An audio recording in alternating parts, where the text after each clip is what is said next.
Hi everyone, welcome back to the channel. I'm so excited you're here. Today we're diving deep, like soul deep, into a reading about what your soul already knows. It's like we're tapping into that inner wisdom, that part of you that just gets it, you know? And I'm just really excited to share this space with you and explore this together. So, this isn't your average reading. It's designed to help you uncover hidden truths and unlock your potential.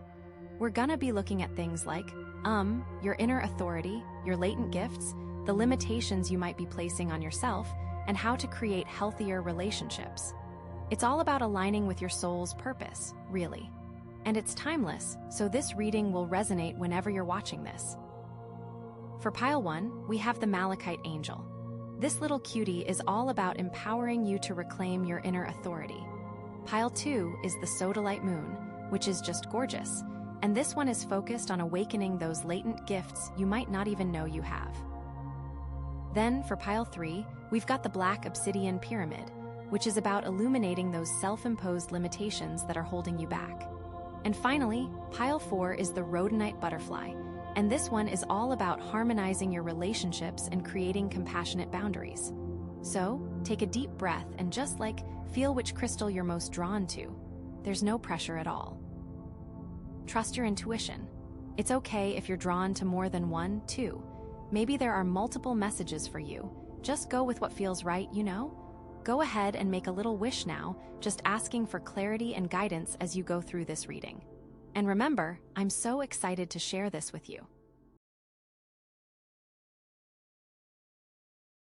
Okay, so you pick the Malachite Angel, which is all about empowering you to step into your own authority. And this reading, reclaiming your inner authority, it's like recognizing that leadership role you were born to embody, which is so cool, right? So let's dive in, because these cards are already telling an amazing story. First up, we have the Hierophant, and oh my gosh, this card is all about tradition, institutions, belief systems, the way things should be, you know? Think of it as the ultimate rule follower, the one who upholds societal norms, the one who went to the best school, got the corporate job, married their high school sweetheart, like the whole package deal that everyone expects of you. And this is a huge, but it's not necessarily a bad thing, right? It's about the structures that we build our lives upon, the foundations that give us stability, the comfort of knowing what's expected. So, think about your own life. What are the Hierophant-like things that you've been taught, either explicitly or implicitly? What are the rules you've absorbed from your family, your culture, your religion, your school? What are the shoulds that are floating around in your head, telling you how to live your life, like what career to choose, how to act in a relationship, what to believe about the world? You know, it's all that stuff that we just kind of take for granted because it's been ingrained in us since we were little. And the thing is, sometimes those structures are really helpful. They give us a sense of belonging, a sense of purpose, a sense of identity. But sometimes, and I think this is where this reading is going, those structures can be limiting, right? They can box us in, they can stifle our creativity, they can prevent us from truly being ourselves. They can make us feel like we're living someone else's life instead of our own. Like, maybe you were raised to believe that you had to be a doctor or a lawyer to be successful, but your heart is really calling you to be an artist or a musician. Or maybe you were taught that you had to get married and have kids by a certain age, but you're just not feeling that vibe right now. Or maybe you were told that you had to believe a certain set of religious doctrines, but you're starting to question those beliefs and explore your own spirituality. You know, it's all those moments where the shoulds clash with your own inner knowing, your own truth, your own desires. It can be tough, it really can. And the Hierophant isn't necessarily about blindly following the rules. It can also represent seeking guidance from a trusted mentor, a spiritual teacher, someone who can help you navigate those tricky situations. Someone who embodies a certain level of wisdom and experience, but who also respects your own autonomy and your own ability to make choices. It's about learning from the past, but not being bound by it, you know? Like taking the wisdom of the elders, but then applying it to your own unique situation and forging your own path forward. So, with the Hierophant here, it's like the universe is asking you to examine those structures in your life, to see which ones are serving you and which ones are holding you back. Which ones are aligned with your soul's purpose, and which ones are just outdated beliefs that you've outgrown. It's about questioning everything, challenging everything, and deciding for yourself what you truly believe and how you truly want to live. It's a biggie. Okay, are you ready for the next card? Because this is where it gets really interesting. We have the Magician. Like hello, Manifestation Central. This card is all about your power, your potential, your ability to create your own reality. It's about taking all those lessons you've learned from the Hierophant, all those structures you've examined, and then using your own unique skills and talents to build something new, something that's truly aligned with your soul's purpose. The Magician is the ultimate entrepreneur, the ultimate innovator, the ultimate creator. They have all the tools they need right in front of them. The wand of inspiration, the cup of emotions, the sword of intellect, and the pentacle of practicality.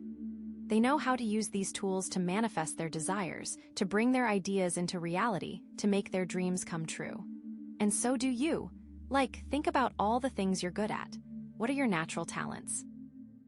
What do people always ask you for help with? What makes you feel alive and energized? Those are your magician tools. Those are the things you can use to create magic in your own life, to transform your world, to make a difference in the world. Maybe you're a brilliant writer, and you can use your words to inspire and uplift others. Maybe you're a gifted healer, and you can use your energy to help people heal and thrive. Maybe you're a natural leader, and you can use your charisma to bring people together and create positive change. Whatever it is, the Magician is telling you that you have the power to do it. You have the power to create the life you've always dreamed of. But it's not just about having the tools, it's also about knowing how to use them, right? The Magician is a master of manifestation, which means they know how to focus their intention, how to visualize their goals, how to take action towards their dreams, and how to trust that the universe is supporting them every step of the way. So, how can you become more of a magician in your own life? How can you start using your tools more effectively? How can you start manifesting your desires with more clarity and intention? Maybe it's about taking a class, learning a new skill, or connecting with a mentor who can help you hone your craft. Maybe it's about setting clear goals, creating a vision board, or starting a daily practice of visualization and affirmation. Maybe it's just about believing in yourself more, trusting your intuition, and taking that leap of faith towards your dreams. It's all about taking that shot. And the thing is, the Magician isn't afraid to break the rules, right? They're not afraid to challenge the status quo, to question the shoulds, to forge their own path. They know that true magic comes from within, from aligning with your own inner truth and expressing your unique gifts to the world. So, it's like the Hierophant gives you the foundation, the structure, the knowledge of the past, but the Magician gives you the power to transform that foundation, to create something new and amazing, something that's truly your own. But okay, here's the thing, it's not always easy, is it? That brings us to the Nine of Wands. This card is all about resilience, boundaries, and standing your ground. It's about what happens when you start to challenge those old structures, when you start to create your own magic, when you start to step into your power. It's about the resistance you might face, both from yourself and from others. Think about it, when you start to change, people are going to notice, right? And not everyone is going to be happy about it. Some people might feel threatened by your growth, some people might try to sabotage your efforts, and some people might just not understand what you're doing. They might try to pull you back into the old ways, back into the comfort zone, back into the shoulds. And that's where the Nine of Wands comes in. This card is telling you that you need to be strong, you need to be resilient, you need to be prepared to defend your vision, to protect your boundaries, to stand your ground in the face of opposition. It's about knowing what you believe in, knowing what you're fighting for, and being willing to stand up for it, even when it's hard. But it's not just about external resistance, it's also about internal resistance, right? Sometimes the biggest challenges we face are the ones we create for ourselves. The Nine of Wands can also represent self-doubt, fear, and insecurity. It's about those moments when you start to question yourself, when you start to wonder if you're good enough, if you're strong enough, if you're capable of achieving your dreams. And in those moments, it's important to remember why you started, right? To remember your vision, to remember your purpose, to remember your own inner power. It's about tapping into that magician energy again and reminding yourself that you have all the tools you need to overcome any obstacle. It's about believing in yourself, trusting your intuition, and taking that next step forward, even when you're scared. The Nine of Wands is like, you've been through some battles, you've got some scars, you've learned some tough lessons. But you're still standing, you're still holding your wand high, you're still fighting for what you believe in, you're still committed to creating your own magic. And that's what makes you so powerful. That's what makes you so inspiring. That's what makes you a true leader. It shows that you've been in the trenches, right? So, with the Hierophant, the Magician, and the Nine of Wands together, it's like you're on a journey of reclaiming your inner authority, of stepping into your leadership role, of creating a life that's truly aligned with your soul's purpose. It's about taking the wisdom of the past, combining it with your own unique magic, and then defending that creation with all your strength and resilience. It's about being a rebel with a cause, a revolutionary with a heart, a leader who inspires others to step into their own power. Okay, so reclaiming your inner authority is not always easy. It's not always pretty, but it's always worth it. And these cards, they are just the beginning of the story, and I have a feeling things are about to get even more interesting as we keep going. Okay, are you ready? Because oh my gosh, this is huge, we have the Death card. Okay, don't freak out. I know the Death card can be scary, right? But honestly, it's like one of the most powerful and transformative cards in the whole deck. It's not about literal death, okay? I promise. It's about endings, yeah, but endings that lead to new beginnings. It's about shedding the old, releasing what no longer serves you, and making way for something new and amazing to come into your life. Think of it as, like, a phoenix rising from the ashes, you know? Like, it has to burn down the old to be reborn even stronger and more beautiful. And in the context of this reading, with the Hierophant, the Magician, and the Nine of Wands, this Death card is like the key to unlocking your full potential, to truly reclaiming your inner authority. Remember the Hierophant? All those shoulds and expectations. Well, the Death card is saying, girl, it's time to let them go. Like, completely release those outdated beliefs and structures that are holding you back from being your authentic self. You've already started questioning them, challenging them, but now it's time for a clean break, a complete transformation. And the Magician, remember all that power you have to create your own reality. Well, the Death card is clearing the path for you to create something even more amazing, something that's truly aligned with your soul's purpose. It's like, you can't build something new on a foundation that's crumbling, right? You have to tear down the old house to build a brand new one. And the Nine of Wands, all that resilience and strength you've been building. You're going to need it, because change can be tough, letting go can be painful. But you've already proven that you're a warrior, that you can handle anything that comes your way. So, yeah, the Death card is all about endings, but it's also about beginnings, about transformation, about rebirth. What needs to end in your life right now for you to step into your full authority? What old beliefs, what old patterns, what old relationships, what old jobs, what old anything are you clinging to that are no longer serving you? It could be a mindset, like maybe you're holding on to a belief that you're not good enough, or that you don't deserve success. Or it could be a habit, like maybe you're constantly comparing yourself to others, or you're always putting other people's needs before your own. Or it could be a relationship, like maybe you're staying in a toxic friendship or a draining romantic partnership. Or maybe it's a job that sucks the life out of you every single day, you know. Whatever it is, the Death card is saying, it's time to cut the cord. It's time to release those attachments that are weighing you down and preventing you from flying. And it's not always easy, right? Letting go can be scary, especially when you've been holding onto something for a long time. It's like, even if it's not good for you anymore, it's familiar, it's comfortable, it's what you know. But the Death card is telling you that you're strong enough to handle the discomfort, that you're capable of embracing change, that you deserve to be free. It's about trusting that the universe has something even better in store for you, something that's more aligned with your highest good. It's about having faith that even though you can't see the future, you're being guided every step of the way. And the thing is, the Death card isn't just about letting go of external things, it's also about letting go of your old self, you know? Like, the person you used to be, the person who was defined by those shoulds and expectations, the person who was afraid to step into their power. That person is dying, and a new version of you is being born. A version that's more authentic, more confident, more empowered, more aligned with your soul's purpose. And that can be a really beautiful and liberating experience, but it can also be a little bit scary, right? It's like, who am I without these old identities? What will people think of me if I change? Will I still be loved and accepted? But the Death card is telling you that you don't need to worry about those things, because the people who truly love and support you will be there for you no matter what. And the people who don't, well, they're probably not meant to be in your life anyway. It's about trusting that you're worthy of love and acceptance just as you are, that you don't need to change yourself to please anyone else. It's about embracing your imperfections, celebrating your uniqueness, and owning your power. So, how can you embrace this transformation? How can you make the most of this opportunity to shed the old and create something new?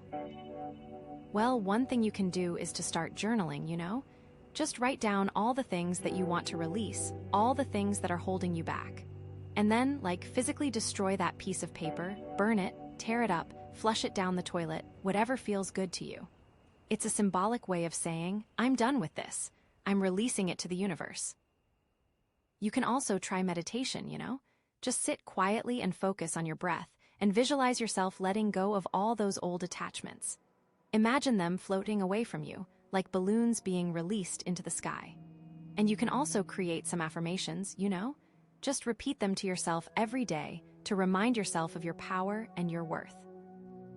Like, I am worthy of love and happiness, or I am capable of creating my own reality, or I am strong and resilient and I can handle anything that comes my way. Whatever resonates with you. And remember, this is a process, right? It's not going to happen overnight. There will be ups and downs, moments of clarity and moments of confusion. But the key is to just keep moving forward, to keep trusting yourself, to keep believing in your vision. And to remember that you're not alone, the universe is supporting you every step of the way. And remember that Malachite angel, that empowering energy we talked about at the beginning? This Death card is like the ultimate act of self-empowerment. It's about taking control of your life, about making conscious choices, about creating a future that's aligned with your soul's purpose. It's about recognizing that you are the leader of your own life, that you have the power to create your own reality. And that's what reclaiming your inner authority is all about. So, yeah, the Death card can be scary, but it's also incredibly powerful. It's an invitation to transform your life, to step into your power, to create a future that's truly aligned with your soul's purpose. And I have a feeling that the next cards are going to give us even more guidance on how to navigate this transformation, because I don't think we're quite done yet. This feels like a major shift, but there's still more to uncover, more to learn, more to grow. So, are you ready to keep going? Okay, so, wow, where do we even go from the Death card, right? So much transformation. But oh my gosh, this is actually really perfect. We have the Knight of Pentacles. So, after all that, earth-shattering change, what do we do, right? I mean, the Death card just cleared the decks, it demolished the old, so now what? Well, the Knight of Pentacles is all about, building something new, brick by brick. It's about, that steady, grounded energy we need to actually, make something real after all the chaos. Think about it. We had the Hierophant, all those structures. Death just took a wrecking ball to whatever wasn't working, right? Then the Magician gave us the tools to create. The Nine of Wands showed us we have the strength to defend what we're building, and now the Knight of Pentacles is, the master builder, the one who actually lays the foundation and puts in the work, the real work. But here's the thing, right? Knights are all about energy, movement. They're not as, settled as the queens or kings. And Pentacles. That's Earth, that's, super practical, super grounded. So the Knight of Pentacles, he's, a little bit of a slow mover, He's not gonna rush into anything. He's gonna take his time, he's gonna be methodical, he's gonna make sure everything is done right. He's not flashy. He's not about the big, dramatic gestures, he's about the consistent, day-to-day effort. He's like the tortoise and the hare, Slow and steady wins the race. But that's important after the Death card, right? You don't want to rush into something new without thinking it through. You want to take your time, assess your resources, and make a solid plan, So this night is telling you to be patient with yourself, to be persistent, to keep showing up even when you don't see immediate results. It's about putting in the work, even when it's boring or repetitive, because you know it's going to pay off in the long run. It's about delayed gratification, like skipping the instant gratification and just working for the long-term goal. Think of it like, planting a seed. You don't see anything happening for a while, right?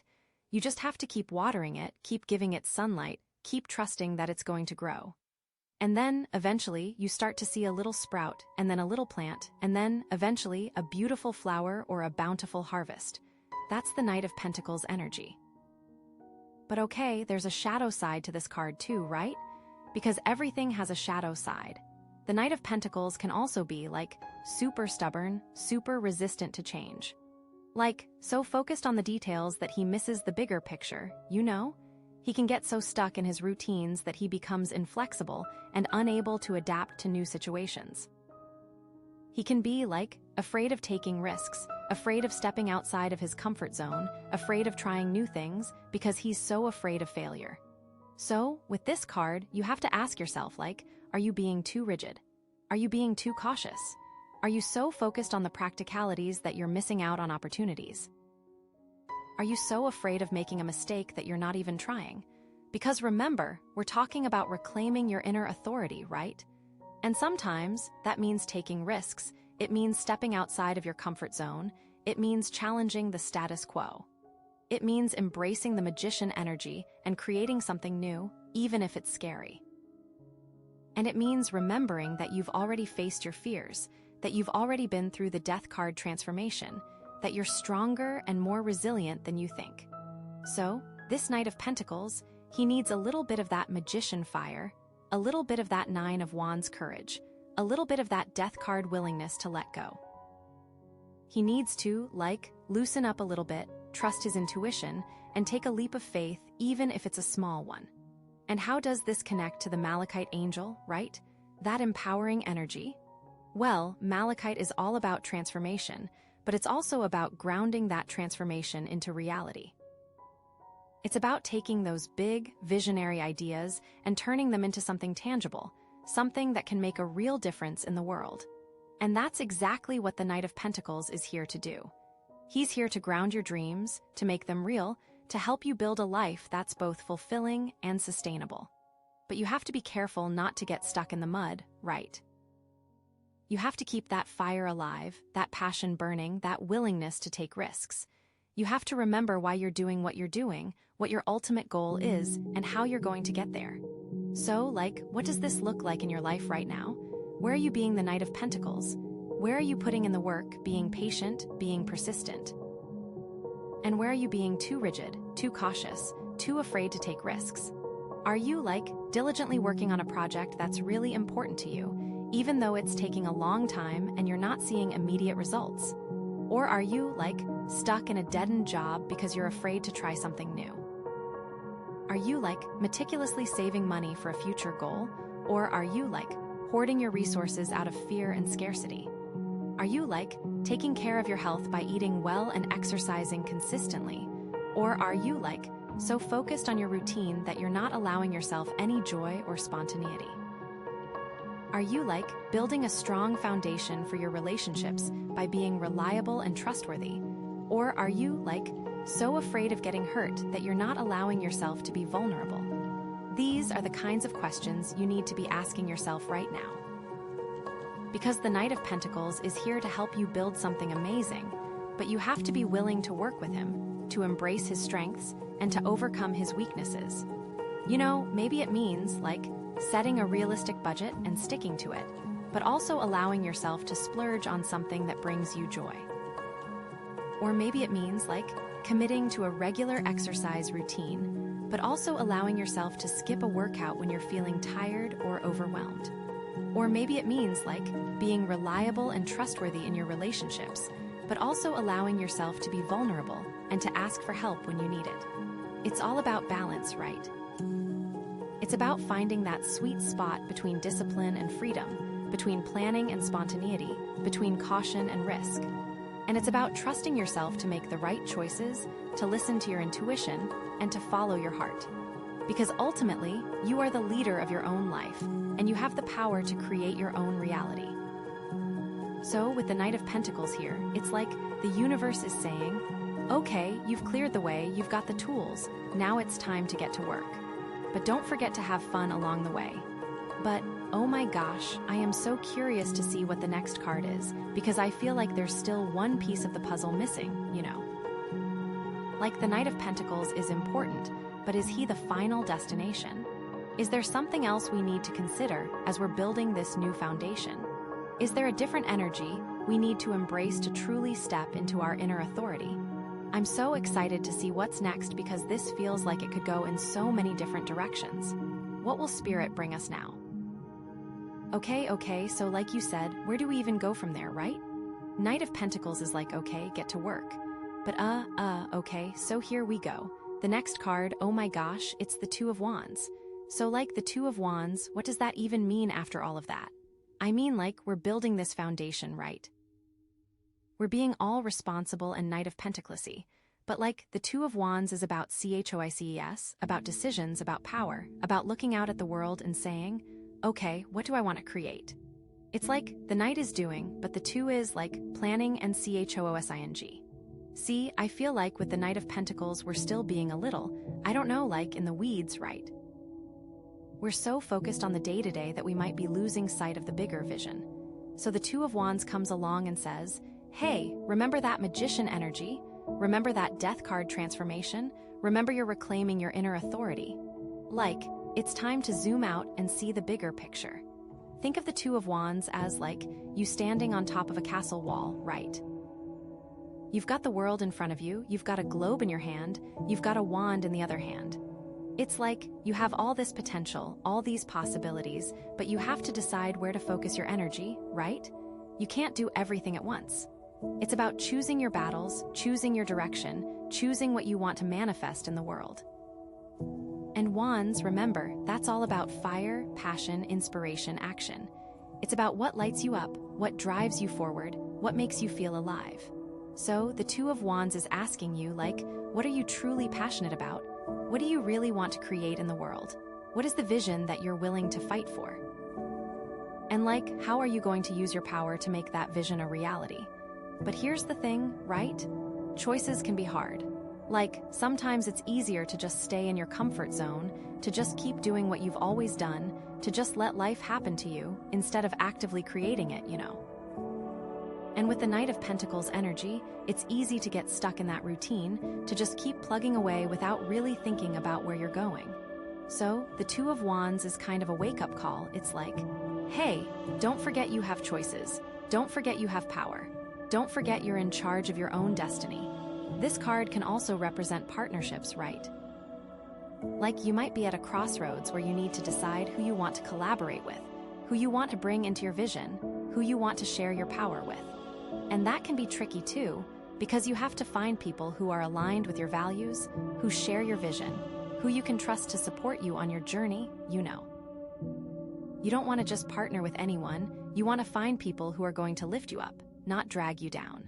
So, the Two of Wands is all about weighing your options, considering your resources, and making a conscious decision about which path to take, who to partner with, and how to use your power, but like, it can bring up some challenges too, right?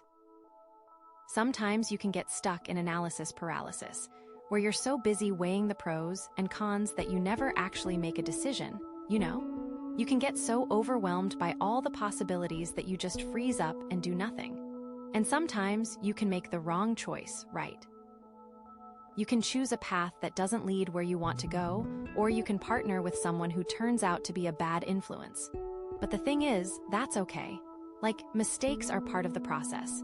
You can learn from them, you can adjust your course, you can make a different choice next time, you know. The important thing is to keep moving forward, to keep experimenting, to keep learning and growing. The Two of Wands can also bring up feelings of insecurity and doubt, right?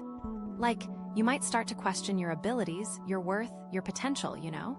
You might start to wonder if you're really capable of achieving your dreams, or if you're just fooling yourself. the thing is, those feelings are normal.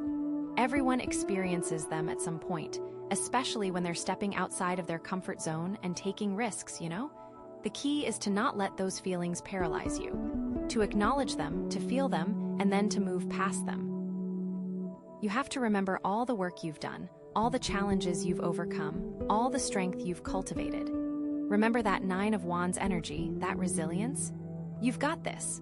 You're capable of making the right choices, of achieving your goals, of creating the life you want, you know? You just have to believe in yourself, to trust your intuition, and to take that leap of faith. So, how does this play out in your life right now, right? Where are you facing choices? Where are you feeling pulled in different directions? Where are you feeling the need to make a decision and step into your power? Maybe it's about your career, right? Maybe you're considering a new job, or a promotion, or a completely different career path.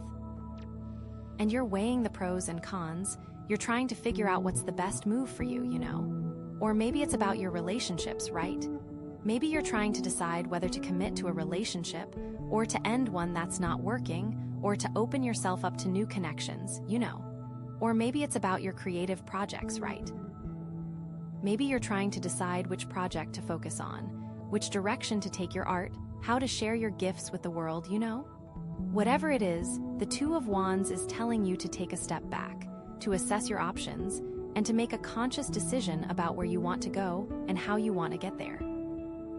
It's about aligning your choices with your values, with your passions, with your soul's purpose, you know? It's about reclaiming your inner authority and taking control of your destiny. And, oh my gosh, connecting back to that Malachite angel energy, right? Malachite is all about transformation and empowerment, but it's also about making conscious choices that lead to your highest good. It's about aligning your will with the will of the universe and trusting that you're being guided every step of the way, you know? So, with the 2 of Wands and the Malachite angel together, it's like you have all the power and support you need to make the right choices and to create a life that's truly aligned with your soul's purpose. But I am so curious to see what the final card is, because I feel like this is just setting the stage for something even bigger, you know? The 2 of Wands is about choices, but what choice are you ultimately being called to make? What path are you ultimately being called to follow? What is the ultimate expression of your inner authority? I can't wait to find out. This is getting so good. Okay. So, after all of that, all that building and choosing, oh my gosh, we have temperance. How perfect is that, right? After all that intensity, we get this, calming, balancing energy. Temperance, you know, it's all about finding that middle ground, about blending things together, about patience and trust. It's like the universe saying, okay, you've done a lot of work. Now it's time to chill out a little bit and let things flow. So yeah, temperance, let's dive in because oh my gosh, this is gonna be good, I can feel it. So temperance, right? It comes after all this craziness. I mean, think about it.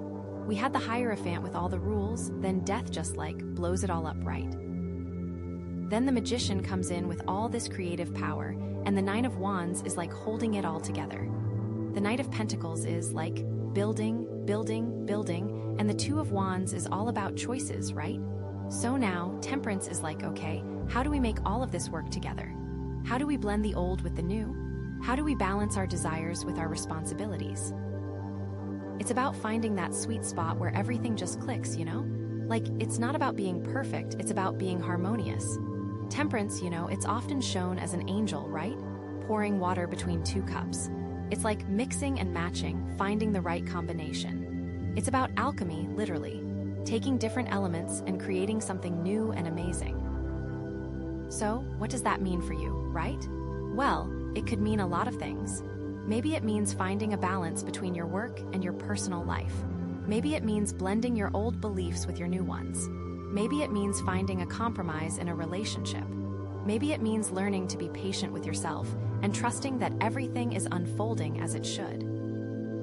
Temperance is about moderation, about avoiding extremes. It's about finding the middle path, the golden mean, you know? Not too much of this, not too much of that, just the right amount of everything. So, it's a card that asks you to find a way to integrate seemingly opposite forces, think about your personality. You might be introverted, but also have moments of wanting to be social. Maybe you want to be wildly successful, but also deeply spiritual. It is about knowing you don't have to choose; those two sides can exist in harmony. It's not always easy, right? Finding that balance can be tricky. It takes practice, it takes patience, it takes self-awareness. But it's worth it, because when you find that balance, you feel so much more grounded, so much more centered, so much more at peace. Now, temperance and reclaiming your inner authority, right? It's like, how do those two things connect? Well, think about it. To truly step into your power, you have to be able to balance different aspects of yourself, right? You have to be able to blend your masculine and feminine energies, your logic and your intuition, your strength and your vulnerability. You can't just be all fire and passion all the time. You'll burn out. You can't just be building a foundation forever. You'll get stuck. You need to know when to be assertive and when to be compassionate. You need to know when to take action and when to wait. You need to know when to speak your mind and when to listen. Temperance is all about developing that inner wisdom, that ability to discern what's needed in each moment. It's about trusting your intuition, trusting your gut, trusting that you know what's best for you, Like, even when things are chaotic, even when things are uncertain, you can still find that center of peace within yourself. You can still make choices that are aligned with your values, with your soul's purpose. And it's about understanding that your inner authority isn't about being bossy or controlling. It's about being a good steward. It's about nurturing your inner self, understanding you are worth the time, patience, and care that temperance calls for. It's so interesting. So, what can you do to cultivate this temperance energy in your own life, right? Well, one thing you can do is to practice mindfulness. Just take a few minutes each day to sit quietly and focus on your breath. Pay attention to your thoughts and feelings without judgment. Notice when you're feeling stressed or anxious and try to find a way to calm yourself down. You can also try journaling, Write about your experiences, your thoughts, your feelings. Explore different perspectives, try to see things from different angles. Look for the silver lining in every situation. And you can also practice self-care, right? Take care of your body, take care of your mind, take care of your spirit. Eat healthy foods, get enough sleep, exercise regularly, spend time in nature, connect with loved ones, do things that bring you joy. And don't be afraid to ask for help. Talk to a therapist, a counselor, a coach, a friend, a family member. Get support from people who believe in you and who can help you see your own potential. It's important to be kind to yourself. Also, finding creative outlets can be huge here. Expressing yourself, moving energy through your body. You might think of taking a dance class, painting, writing, or doing anything that connects you with your soul in a tangible way. It's all about letting yourself process. Now, connecting this back to the Malachite angel, right? The Malachite angel is all about empowerment, about stepping into your own authority. And temperance is like the how of that empowerment. It's how you actually embody that energy in a sustainable way, a balanced way. It's how you create a life that's not just powerful, but also peaceful and fulfilling, Malachite helps you transform, but temperance ensures that transformation is gentle, integrated, and lasting. So it's like the Malachite angel is giving you the strength and courage to make those big changes, and temperance is guiding you on how to navigate them with grace and ease. It's not always going to be easy. There will be challenges, there will be setbacks. But you have the tools, you have the support, and you have the inner wisdom to overcome anything that comes your way. So, trust yourself, trust the process, and know that you're exactly where you need to be. It's really about faith in yourself. Okay, so temperance is all about balance, integration, patience, and trust. It's about finding that middle ground and creating a life that's both powerful and peaceful. And with the Malachite angel by your side, you have all the support you need to step into your own authority and create the life you've always dreamed of. But oh my gosh, I feel like there's still one more piece of the puzzle, Like, we've come so far, but what's the ultimate outcome of all of this? What's the final destination? What's the big reveal? I am so excited to see what the next card is. Because this has been an incredible journey, and I can't wait to see how it all ends. What will the universe show us next? Okay, so after all that balancing with temperance, oh my gosh, the Three of Wands. It's like the perfect next step, right? Temperance helps you get centered, find your balance, and then you can expand, you can grow, you can share your gifts with the world. The Three of Wands, it's all about looking out at the horizon, seeing the possibilities, and taking that leap of faith, you know? It's like, you've built this solid foundation, you've made these important choices. Now it's time to share your vision with the world. It's like you've been working so hard, right? And now you are seeing the fruits of your labor.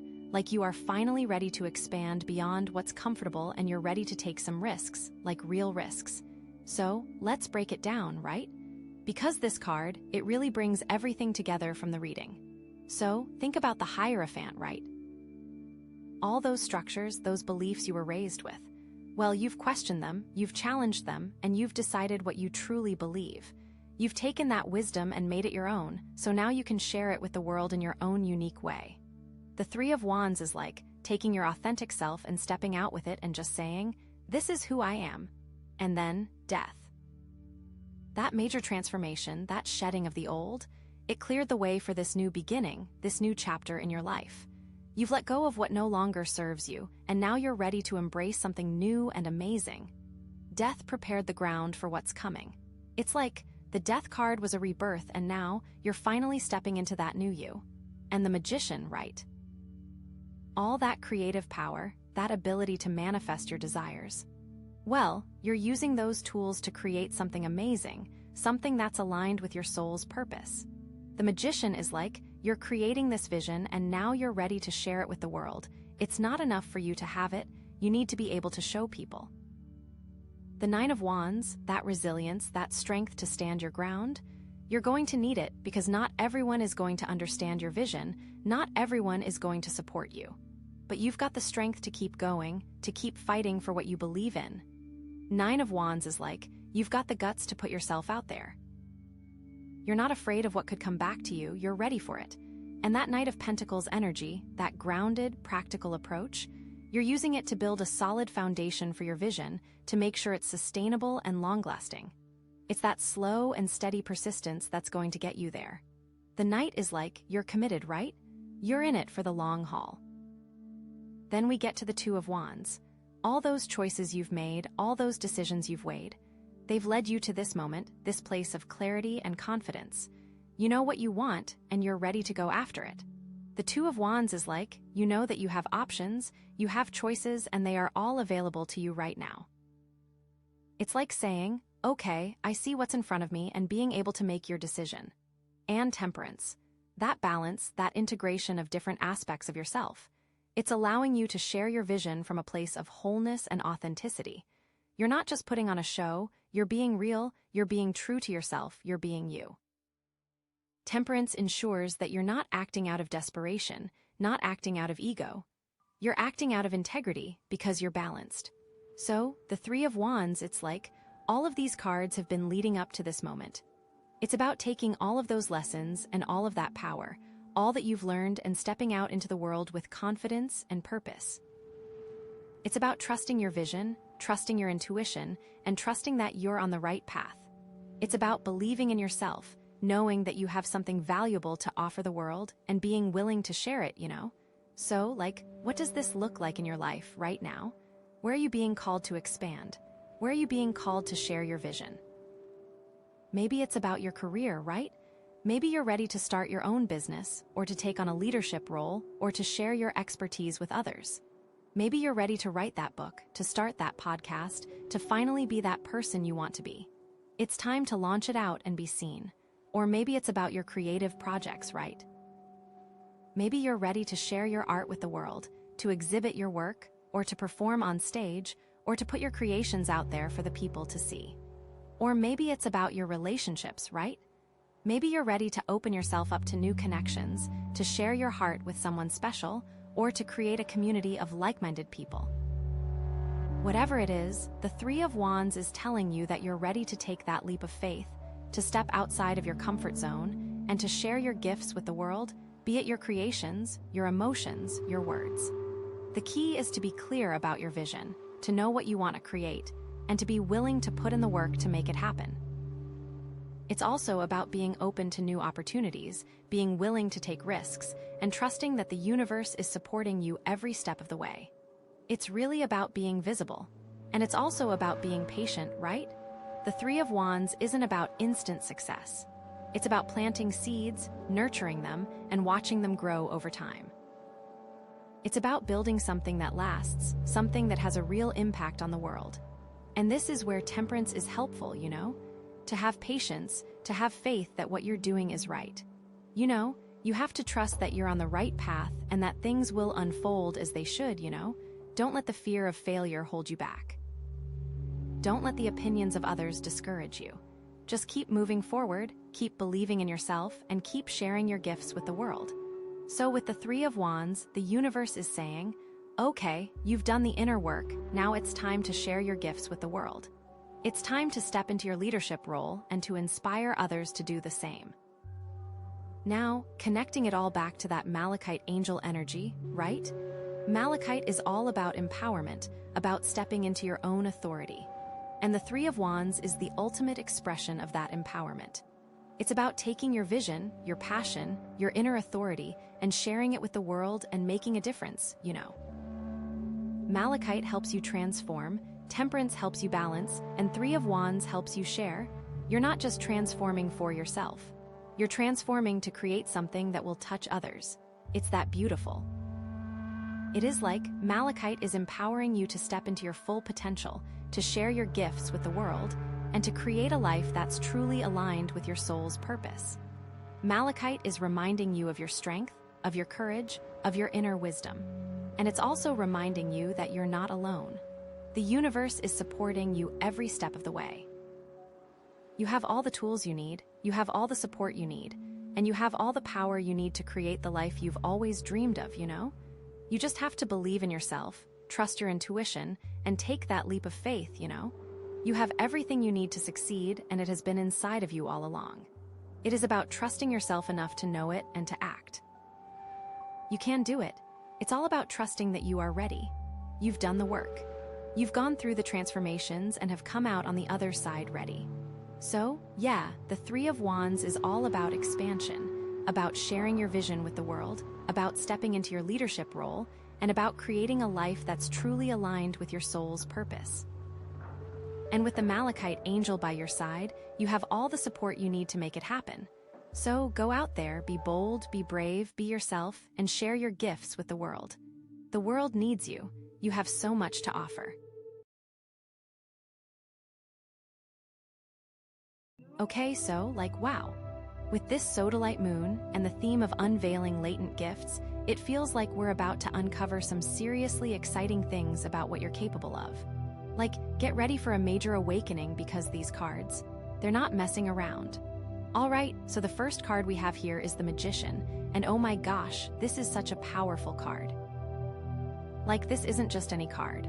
This is about potential, about raw talent, and about the universe aligning to hand you the tools you need. So, what this screams to me is that you have some serious skills lying dormant within you, things you might not even fully recognize yet. It's do you ever get that feeling that you're capable of so much more, that there's this untapped wellspring of talent just waiting to be unleashed? Because that's exactly what the Magician is pointing to. And the thing about the Magician is, it's not just about having the potential. It's about having the ability to manifest that potential into reality. You're not just dreaming about it, you have the power to make it happen. Think of it you're standing at a workbench and all the tools you could ever need are right there in front of you. You've got the hammer, the saw, the screwdriver, all the elements are there for you to create something amazing. The question is, what are you going to build? Now, the cool thing is, you might not even know exactly what that something amazing is yet, and that's okay. The Magician is often about exploration, about experimenting, about trying new things and seeing what resonates. Maybe you've always been drawn to art but never really pursued it, or maybe you have a knack for writing but you've been too afraid to put your words out there. This is your sign, seriously, this is the universe giving you a nudge and saying, hey, it's time to explore those passions, those hidden talents. You might be surprised at what you discover. And it's not just about creative pursuits either. The magician can also represent intellectual gifts, like a sharp mind, a talent for problem solving, or an ability to connect with people on a deep level. Maybe you're a natural leader, or maybe you have a gift for understanding complex systems. Whatever it is, the magician is telling you that you have something special to offer the world, something that's uniquely yours. But here's the thing, the magician isn't just about innate talent. It's also about action.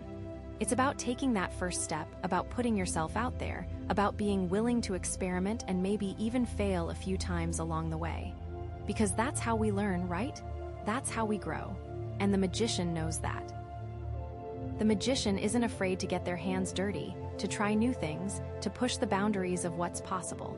So, what does this mean for you in a practical sense? Well, it could mean a lot of things. Maybe it's time to sign up for that class you've been eyeing, or to start that project you've been putting off.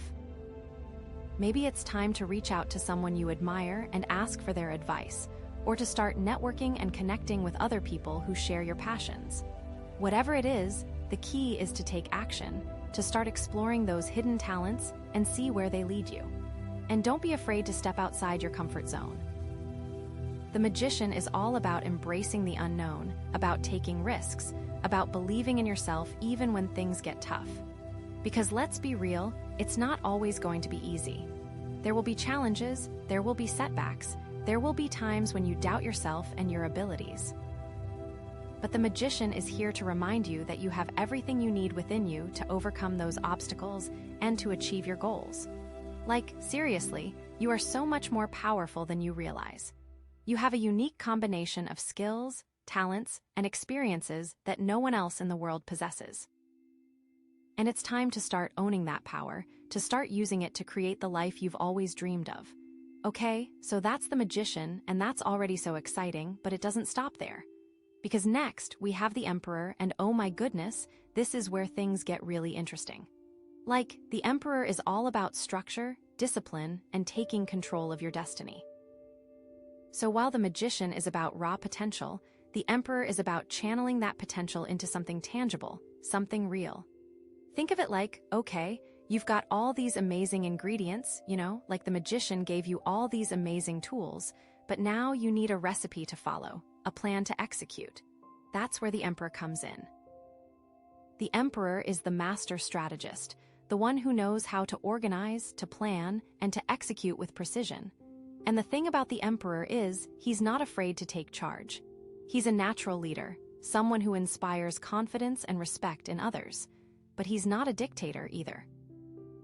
He's a fair and just ruler, someone who understands the importance of structure and order, but also values creativity and innovation.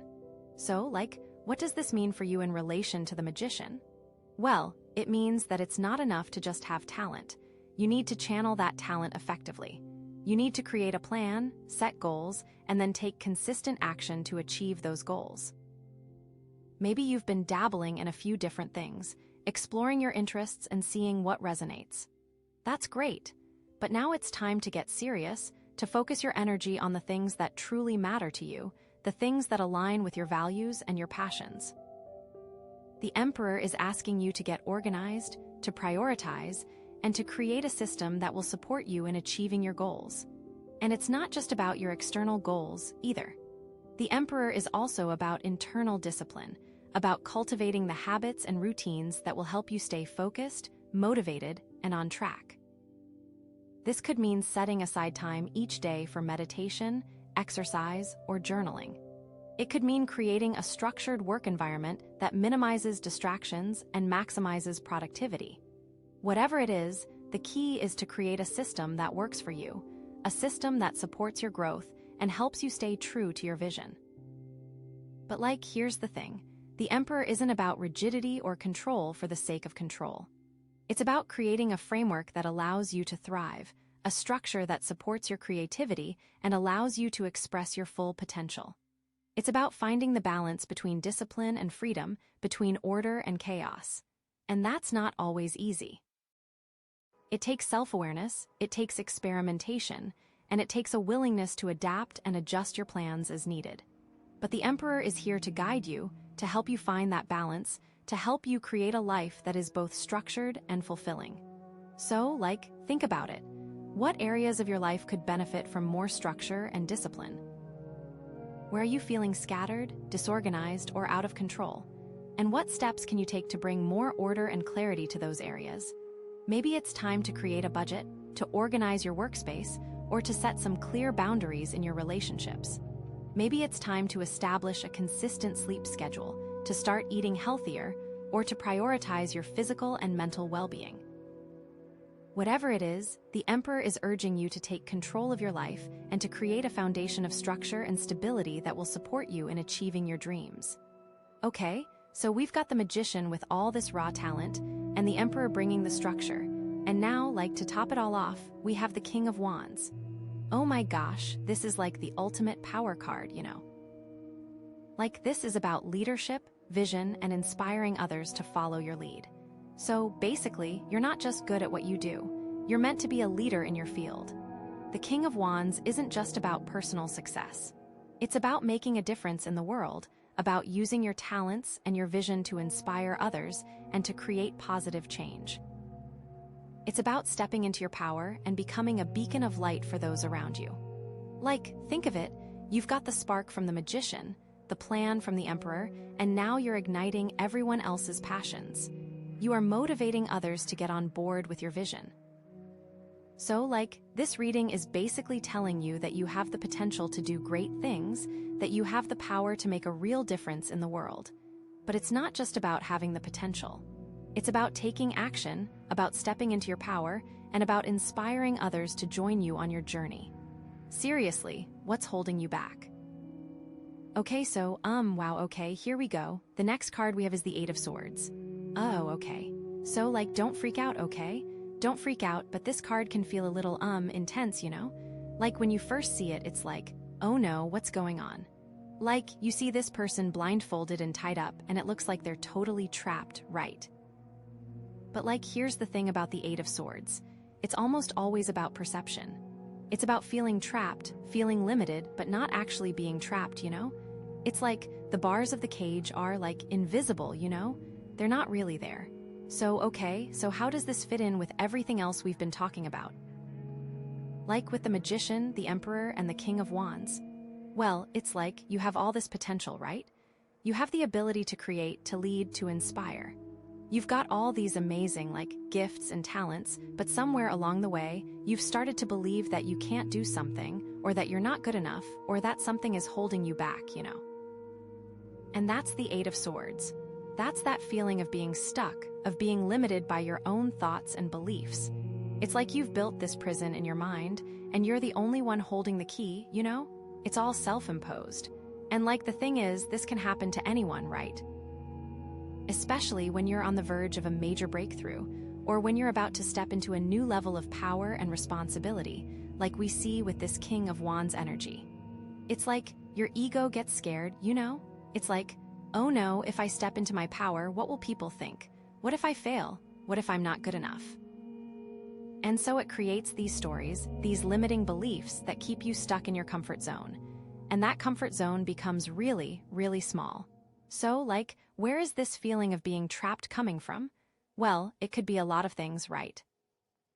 Maybe it's something from your past, like a negative experience or a critical parent or teacher who made you feel like you weren't capable, you know? Those old wounds can really hold us back if we don't, address them and heal them. Or maybe it's something more recent, like a failure or a setback that's shaken your confidence. Or maybe it's just the fear of the unknown, the fear of stepping outside your comfort zone and trying something new. Think about it. Have you been telling yourself any stories lately that are limiting your potential? Are you saying things like, I'm not good enough, or I don't have what it takes, or it's too hard, or I'm afraid of failing? Because those are all Eight of Swords thoughts, you know? Those are the thoughts that are keeping you trapped in that invisible cage. And the thing is, those thoughts aren't true. They're just stories that your ego is telling you to keep you safe, to keep you from taking risks, to keep you from stepping into your power. But you are meant for so much more. Okay, so, how do we break free from this, right? How do we escape the Eight of Swords? Well, the first step is awareness, right? It's recognizing that you're feeling trapped, that you're believing these limiting stories. It's like shining a light on the darkness, you know? once you see it, it starts to lose its power. And then you can start to challenge those thoughts, to question them, to ask yourself if they're really true. Like, is it really true that you're not good enough? Or is that just a story you've been telling yourself for years? Is it really true that you're going to fail? Or is that just a fear that's holding you back from trying? And then you can start to replace those negative thoughts with positive ones, with empowering ones, with thoughts that support your dreams and your goals. Like, instead of saying, I'm not good enough, you can say, I'm capable and I'm learning and I'm growing every day. Instead of saying, I'm afraid of failing, you can say, I'm willing to take risks and I trust that I'll learn from my mistakes. It sounds so simple, but the shift can be huge. Honestly.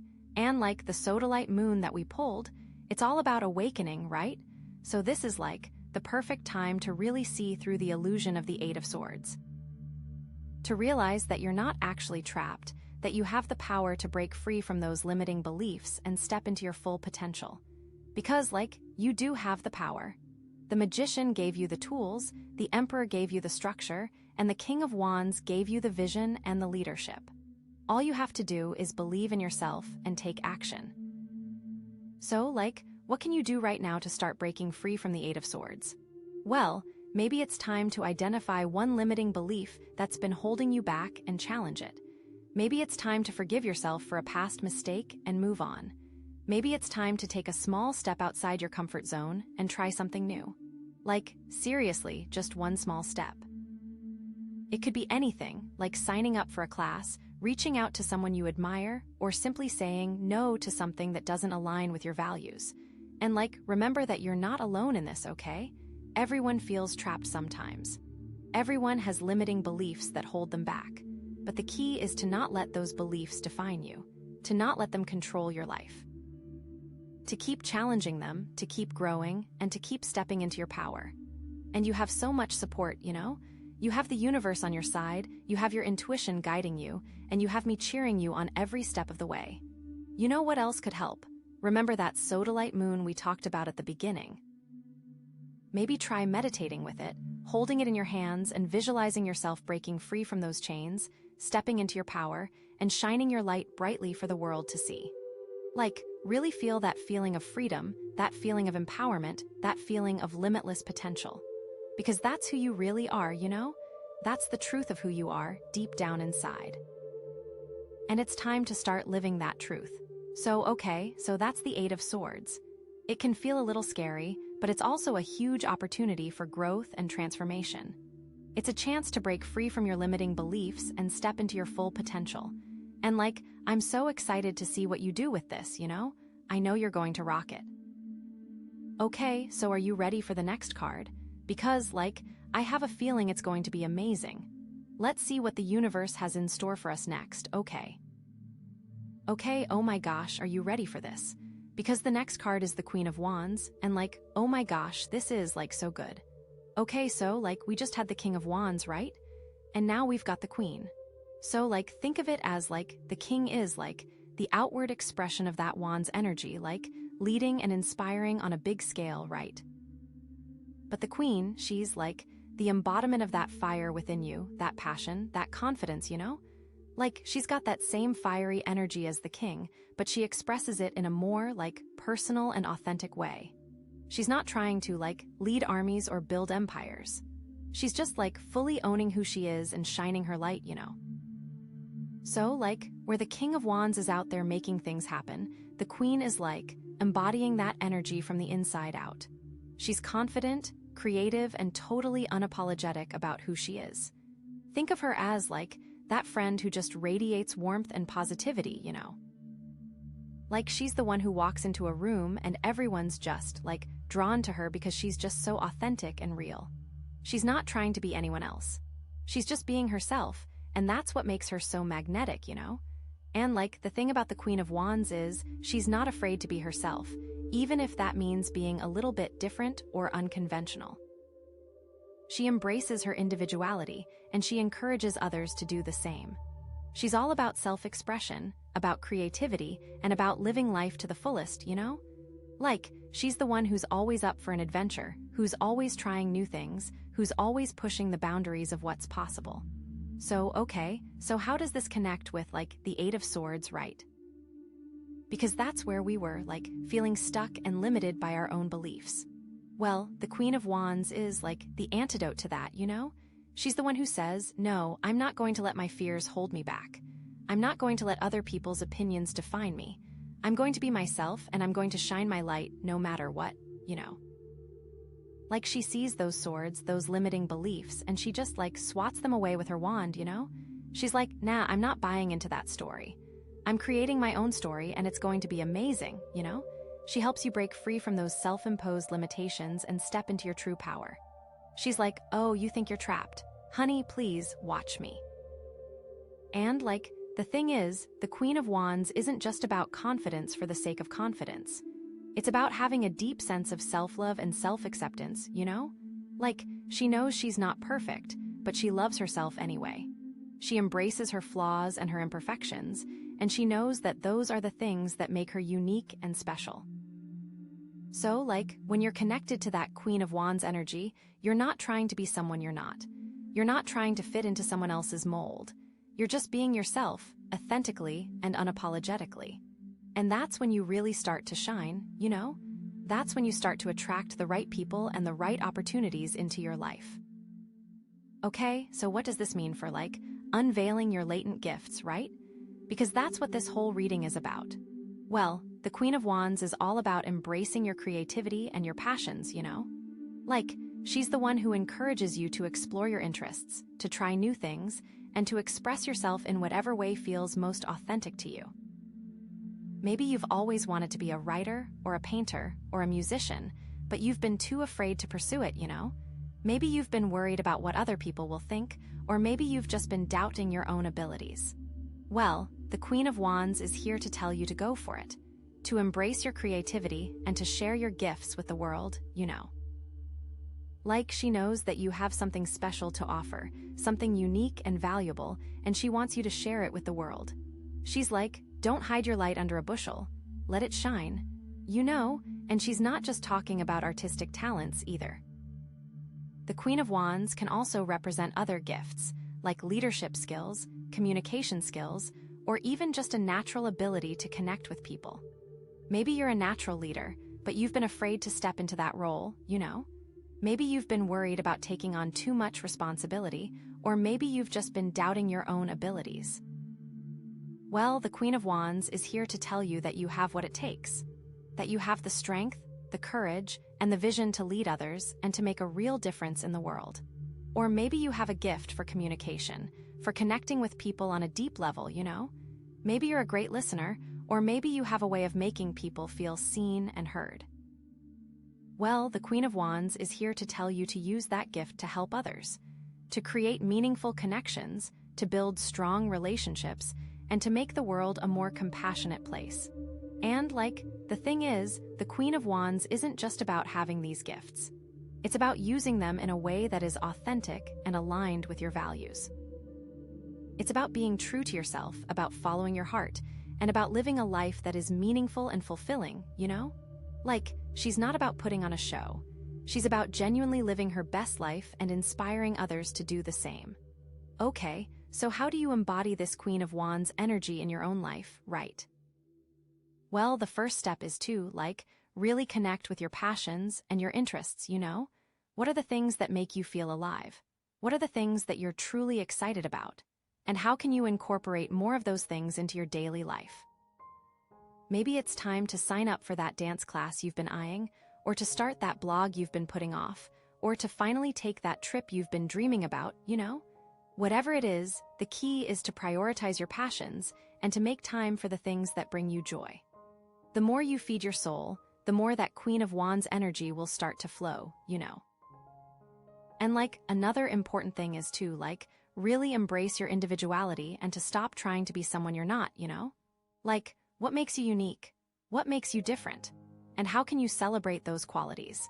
Maybe it's time to ditch the clothes that don't feel like you and start wearing things that make you feel confident and empowered. Or maybe it's time to stop trying to please everyone else and start focusing on what makes you happy. Whatever it is, the key is to embrace your authentic self and to let your true colors shine, you know? The Queen of Wands is all about being true to yourself, even if that means being a little bit different or unconventional. And finally, it's really important to practice self-love and self-acceptance, to treat yourself with kindness and compassion, and to stop beating yourself up over your flaws and imperfections. Remember, you're not perfect, and that's okay. No one is. And those imperfections are what make you unique and special. So, embrace them, love them.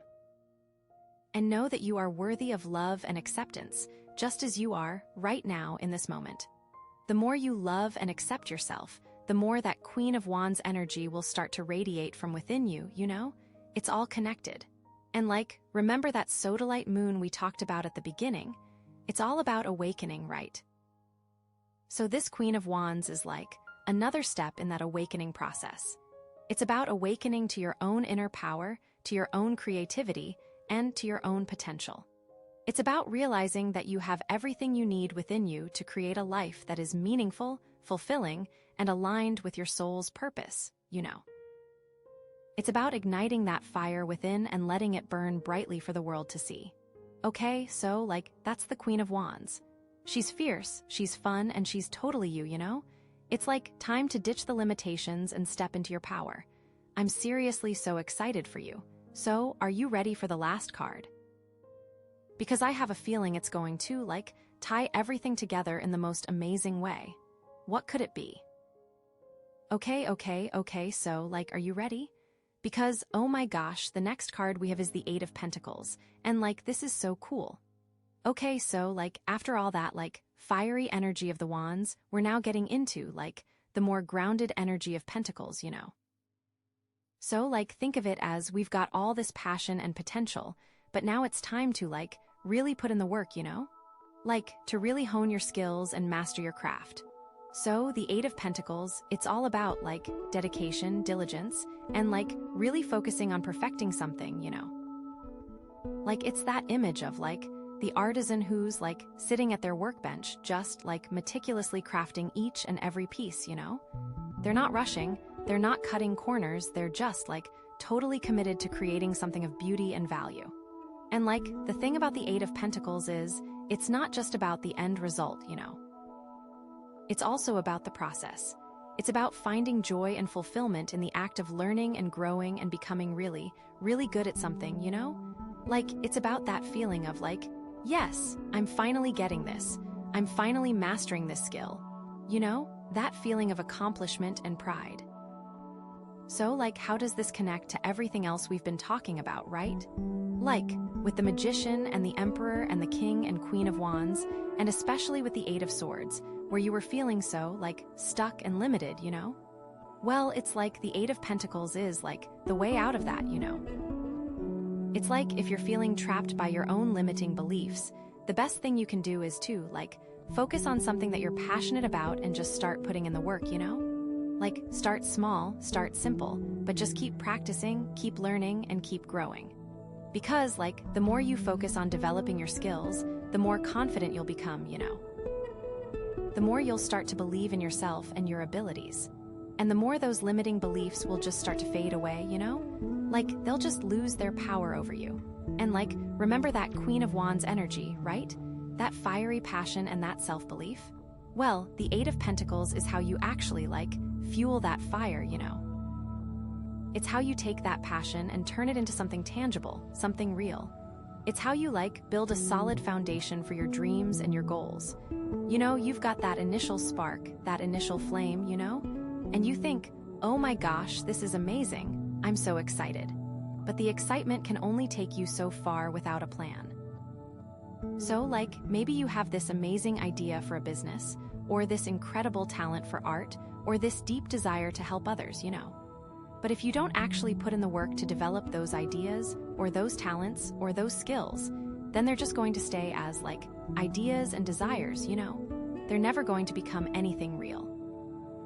And that's where the Eight of Pentacles comes in. It's the, commitment to, showing up every day, to putting in the hours, to honing your craft, even when it's hard, even when it's boring, even when you don't feel like it, It's that, dedication to the process that ultimately leads to mastery. So, what does this mean for unveiling your latent gifts, right? because that's what we're here to do. Well, it means that it's not enough to just, discover your talents, You actually have to, cultivate them, you have to nurture them, you have to put in the work to develop them. If you're not willing to put in the work, if you're not willing to dedicate time to mastering your craft, then it's probably going to be really difficult to unlock those hidden gifts inside of you. Think of it you've got this, beautiful seed, right? And that seed has the potential to grow into this amazing, flower or tree or whatever, But if you just leave that seed sitting on the shelf, it's never going to grow, right? You have to, plant it in the soil, you have to water it, you have to give it sunlight, you have to, nurture it and care for it, And it's the same with your talents. You have to, plant them in the soil of hard work and dedication, and you have to, nurture them and care for them, And then, and only then, will they start to blossom and grow. So, what are some practical ways you can cultivate this Eight of Pentacles energy in your own life? Well, the first thing is to, identify one skill or talent that you really want to develop, What's something that you're passionate about, something that you're curious about, something that you feel drawn to? And then, start small, Don't try to, become an expert overnight. Just focus on, taking one small step each day towards mastering that skill. Maybe it's reading a book, or taking a class, or practicing for an hour, or just, experimenting with something new, And the thing is, it doesn't have to be, super serious or intense, It can actually be really fun. Find ways to make the learning process enjoyable and engaging, Listen to music while you practice, or join a study group, or reward yourself for reaching milestones, And don't be afraid to make mistakes, right? Because that's how we learn. Every mistake is an opportunity to grow and improve, So, embrace your mistakes, learn from them, and then just keep moving forward. Don't beat yourself up over them. You're going to stumble and fall along the way. It's okay. And, remember to be patient with yourself, okay? Because mastering a skill takes time, It's not going to happen overnight. So, don't get discouraged if you don't see results immediately. Just keep putting in the work, keep practicing, and keep believing in yourself, and eventually you will get there. And also, don't forget to celebrate your progress along the way, right? Acknowledge how far you've come, and give yourself credit for all the hard work you've put in. Because, it's easy to get caught up in the pursuit of perfection, and to forget to appreciate how much you've already accomplished, The journey is just as important as the destination. And it's also really important to find a mentor or a teacher who can guide you and support you along the way, Someone who has already mastered the skill that you're trying to learn, and who can offer you advice and encouragement and help you to overcome challenges. Sometimes, it can be hard to see our own mistakes. And don't be afraid to ask for help. Because everyone needs help sometimes, And there's no shame in admitting that you don't know something, or that you're struggling with something. The key is to be willing to learn and to grow. And remember that Sodalite moon, right? It's all about awakening. So, as you're putting in the work to develop your skills, pay attention to any insights or intuitions that come to you, Sometimes, the universe will send you little hints or clues that can help you to unlock your full potential.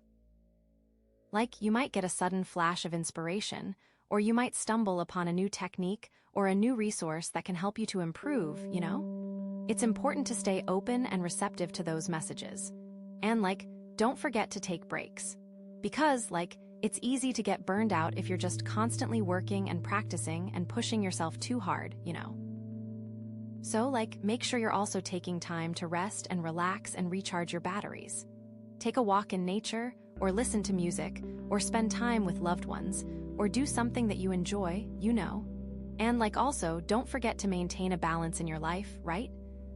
Don't let your pursuit of mastery consume you completely. Make sure you're also taking care of your physical, emotional, and spiritual well-being.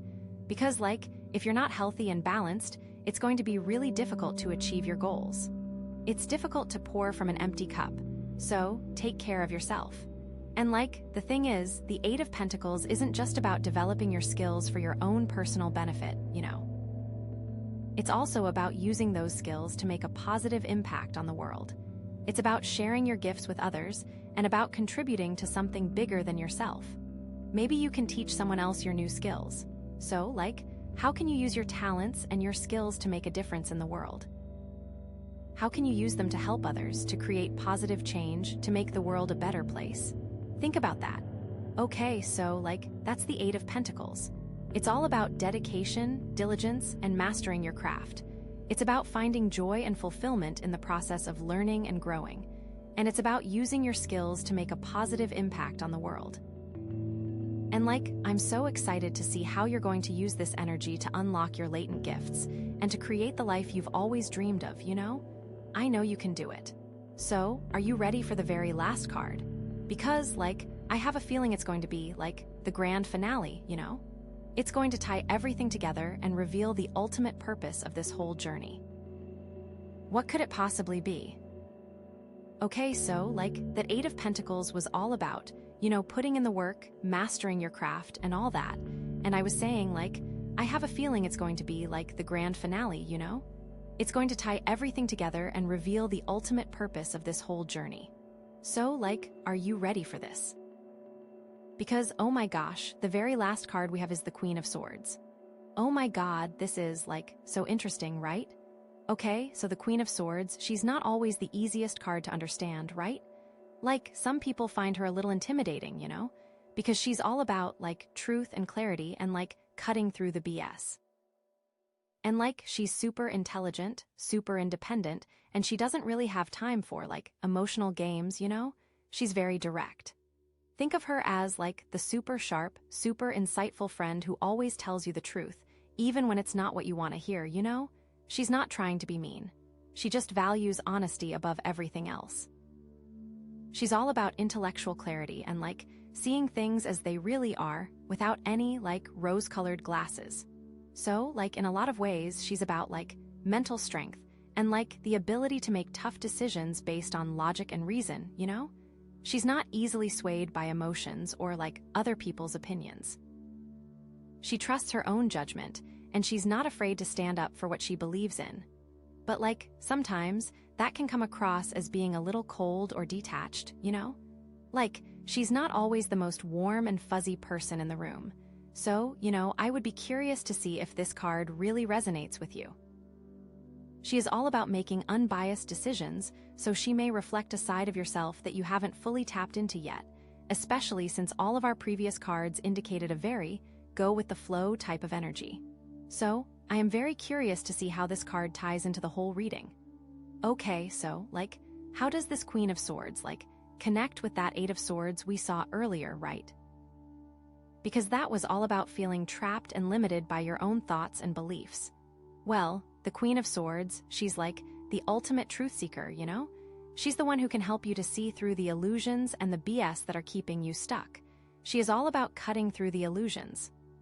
She's got that sword, right?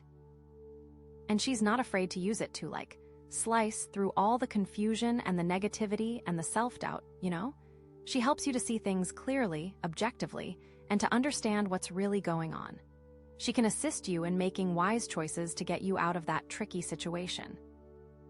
So in the Eight of Swords, you were blindfolded, but now the Queen is ripping off that blindfold so that you can actually see what you're up against and start coming up with a plan to get out of there. And the thing is, the Queen of Swords isn't just about, intellectual understanding, She's also about, emotional honesty.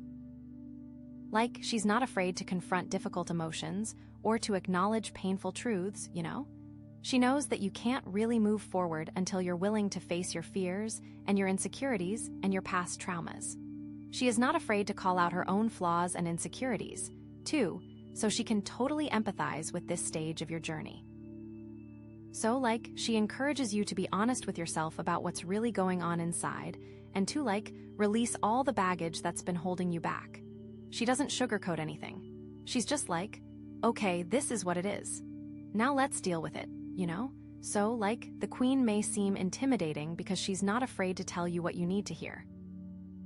Okay, so, how does this Queen connect to that, fiery wands energy we saw with the King and Queen of Wands, right? Well, the wands are all about passion and creativity and inspiration, And the Queen of Swords, she can help you to channel that energy in a more focused and effective way, you know. Like, she can help you to, like, clarify your goals and your intentions, and to, like, make sure that you're not just, like, running around in circles, wasting your time and energy. She doesn't understand wasting time because time is of the essence. She wants you to use your time and energy wisely so that you can achieve all of your goals quickly and efficiently. And, like, she's also super independent, right? So, like, she encourages you to trust your own judgment and to make your own decisions, even if they're not what other people want you to do. She wants you to make decisions that are right for you. She is here to remind you that it is okay to put yourself first and to not worry about what other people think of you, you know. She's all about, like, breaking free from other people's expectations and living your life on your own terms. It's time to do what makes you happy. Okay, so, like, what about the Pentacles energy, right? The Eight of Pentacles, that was all about dedication and hard work and mastering your craft. Well, the Queen of Swords, she can help you to be more, like, discerning about where you're putting your time and energy, you know? So, it is time to get discerning. And she encourages you to set healthy boundaries. So, you can spend your time wisely. She reminds you that if you are not careful, people will try to take advantage of you. The Queen of Swords is all about healthy boundaries, because she does not want anyone to take advantage of you or your kind heart. So, like, she can help you to identify any areas where you're, like, spreading yourself too thin or where you're, like, letting other people take advantage of you. And she can help you to, like, set some clear boundaries and to, like, protect your time and energy, you know? And, like, she's also super detail-oriented, right? So, like, she can help you to, like, analyze your progress and to identify any areas where you need to improve. She wants you to take a good hard look at yourself and start being your most authentic self. So, like, she's not afraid to, like, get into the nitty-gritty details and to, like, make sure that everything is perfect, you know? Like, she's all about excellence and precision. With this energy, it is time to dot your I's and cross your T's to show the world how dedicated and authentic you can be. Okay, so, like, one of the things that people sometimes struggle with when it comes to the Queen of Swords is, like, her emotional detachment, you know? Like, she can sometimes come across as being a little cold or unfeeling. But, like, the thing is, it's not that she doesn't have emotions, it's just that she's really good at controlling them, you know? It's not like she is trying to be cold, that's just the way that she is. And, like, she knows that emotions can sometimes cloud your judgment and lead you to make bad decisions, so she tries to, like, keep them in check. However, it is so important to not ignore your emotions. It is important to feel and release so that they don't get stuck in your body. So, like, it's important to, like, balance that intellectual clarity with emotional intelligence, you know? So, like, don't be afraid to, like, feel your emotions, to acknowledge them, to process them, but don't let them control you. It's like learning to ride the wave, you know? You feel the emotion, but you don't let it crash over you and drown you. It is time to let go of what no longer serves you. Okay, so, like, overall, the Queen of Swords is all about, like, truth, clarity, independence, and discernment. She's about cutting through the illusions, embracing your independence, and making wise decisions based on logic and reason. She's not always the easiest energy to embody, but she can be incredibly powerful and transformative. And, like, remember that Sodalite moon that we pulled at the beginning? It's all about awakening, right? So, like, the Queen of Swords can help you to awaken to your own inner strength and your own inner wisdom. So, yeah, like, this reading has been such a journey, and I feel like it's all leading you to this point of, like, stepping into your power and owning your truth. I am so honored that I could share that with you. That Sodalite moon is, like, shining brightly on your path, and the Queen of Swords is helping you to see it clearly, you know? What are your thoughts about this reading? Okay, so, like, where were we? Oh yeah, the Queen of Swords. So, after that Eight of Pentacles, where you're putting in all that hard work and mastering your craft, the Queen of Swords comes in to help you refine everything, to make sure you're on the right track, and to cut away anything that's not serving you, you know? Remember that Eight of Swords. That feeling of being trapped, of being limited by your own thoughts and beliefs. Well, the Queen of Swords is, like, the ultimate liberator from that prison, you know? She's the one who can help you to see through the illusions and the BS that are keeping you stuck. She's all about, truth and clarity and, facing reality head-on. And the thing is, sometimes the truth can be a little uncomfortable, right? It's not always easy to admit our own flaws or to confront our own fears. But the Queen of Swords knows that it's only by facing those things that we can truly break free and move forward. So, she's not afraid to, ask the tough questions, She'll be like, okay, so you say you want this, but are you really willing to do what it takes to get it? Are you really willing to put in the work, to make the sacrifices, to step outside your comfort zone? And she's not asking those questions to be mean or judgmental. She's asking them because she wants you to succeed. She wants you to live your best life, but she also knows that it's not going to happen unless you're willing to be honest with yourself and to face reality. She sees right through any self-deception. And the thing is, the Queen of Swords isn't just about, intellectual honesty, She's also about, emotional honesty. She's not afraid to, feel her feelings, to acknowledge her pain, to grieve her losses. She knows that emotions are a part of life, and that it's important to process them and to learn from them. So, she's not telling you to, suppress your emotions or to pretend that everything is okay when it's not. She's just encouraging you to, feel your feelings without letting them control you. She believes it is very important to feel and release, but don't ignore your intuition.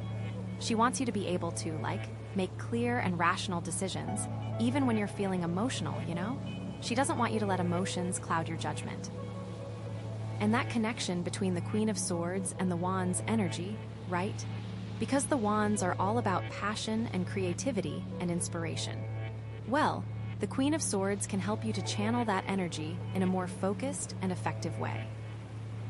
She can help you to, clarify your goals and your intentions and to make sure that you're not just, chasing after every shiny object that comes along, She wants you to be strategic about where you put your energy. She can help you to, identify your true passions and to, prioritize the things that really matter to you. She also wants you to follow your dreams. And she's not afraid to tell you to, let go of the things that are no longer serving you, even if those things are, really exciting or fun, Because sometimes we have to make tough choices in order to, achieve our goals and to live our best lives.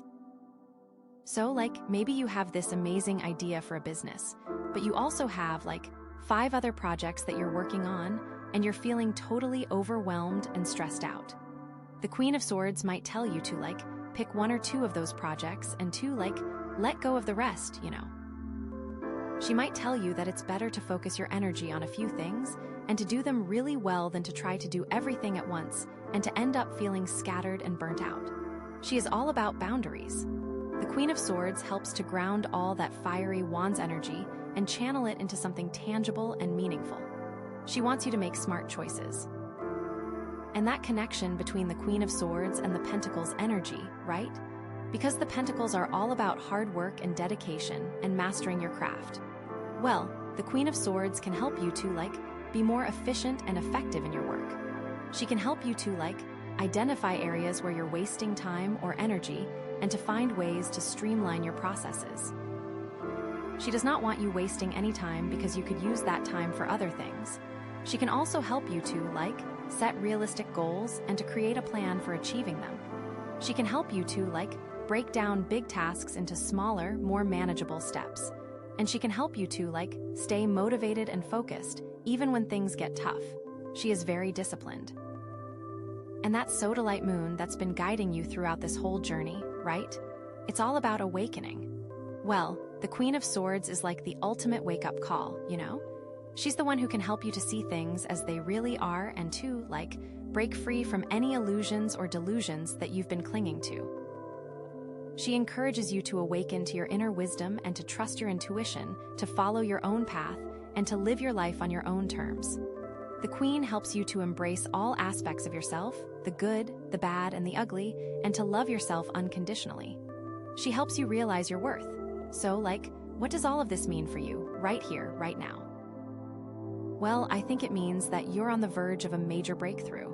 You have all the tools you need to create the life you've always dreamed of. You have the passion, the creativity, the intelligence, the discipline, and the wisdom. Now it's just a matter of putting it all together and taking action. It's time to get really clear about what you want and to create a plan for achieving it. It's time to let go of any limiting beliefs or negative self-talk that's been holding you back. It's time to embrace your authenticity and to live your life on your own terms. Remember, you've got to be yourself. And remember that you're not alone in this, right? You have the universe on your side and you have all of us cheering you on. You are so loved and supported.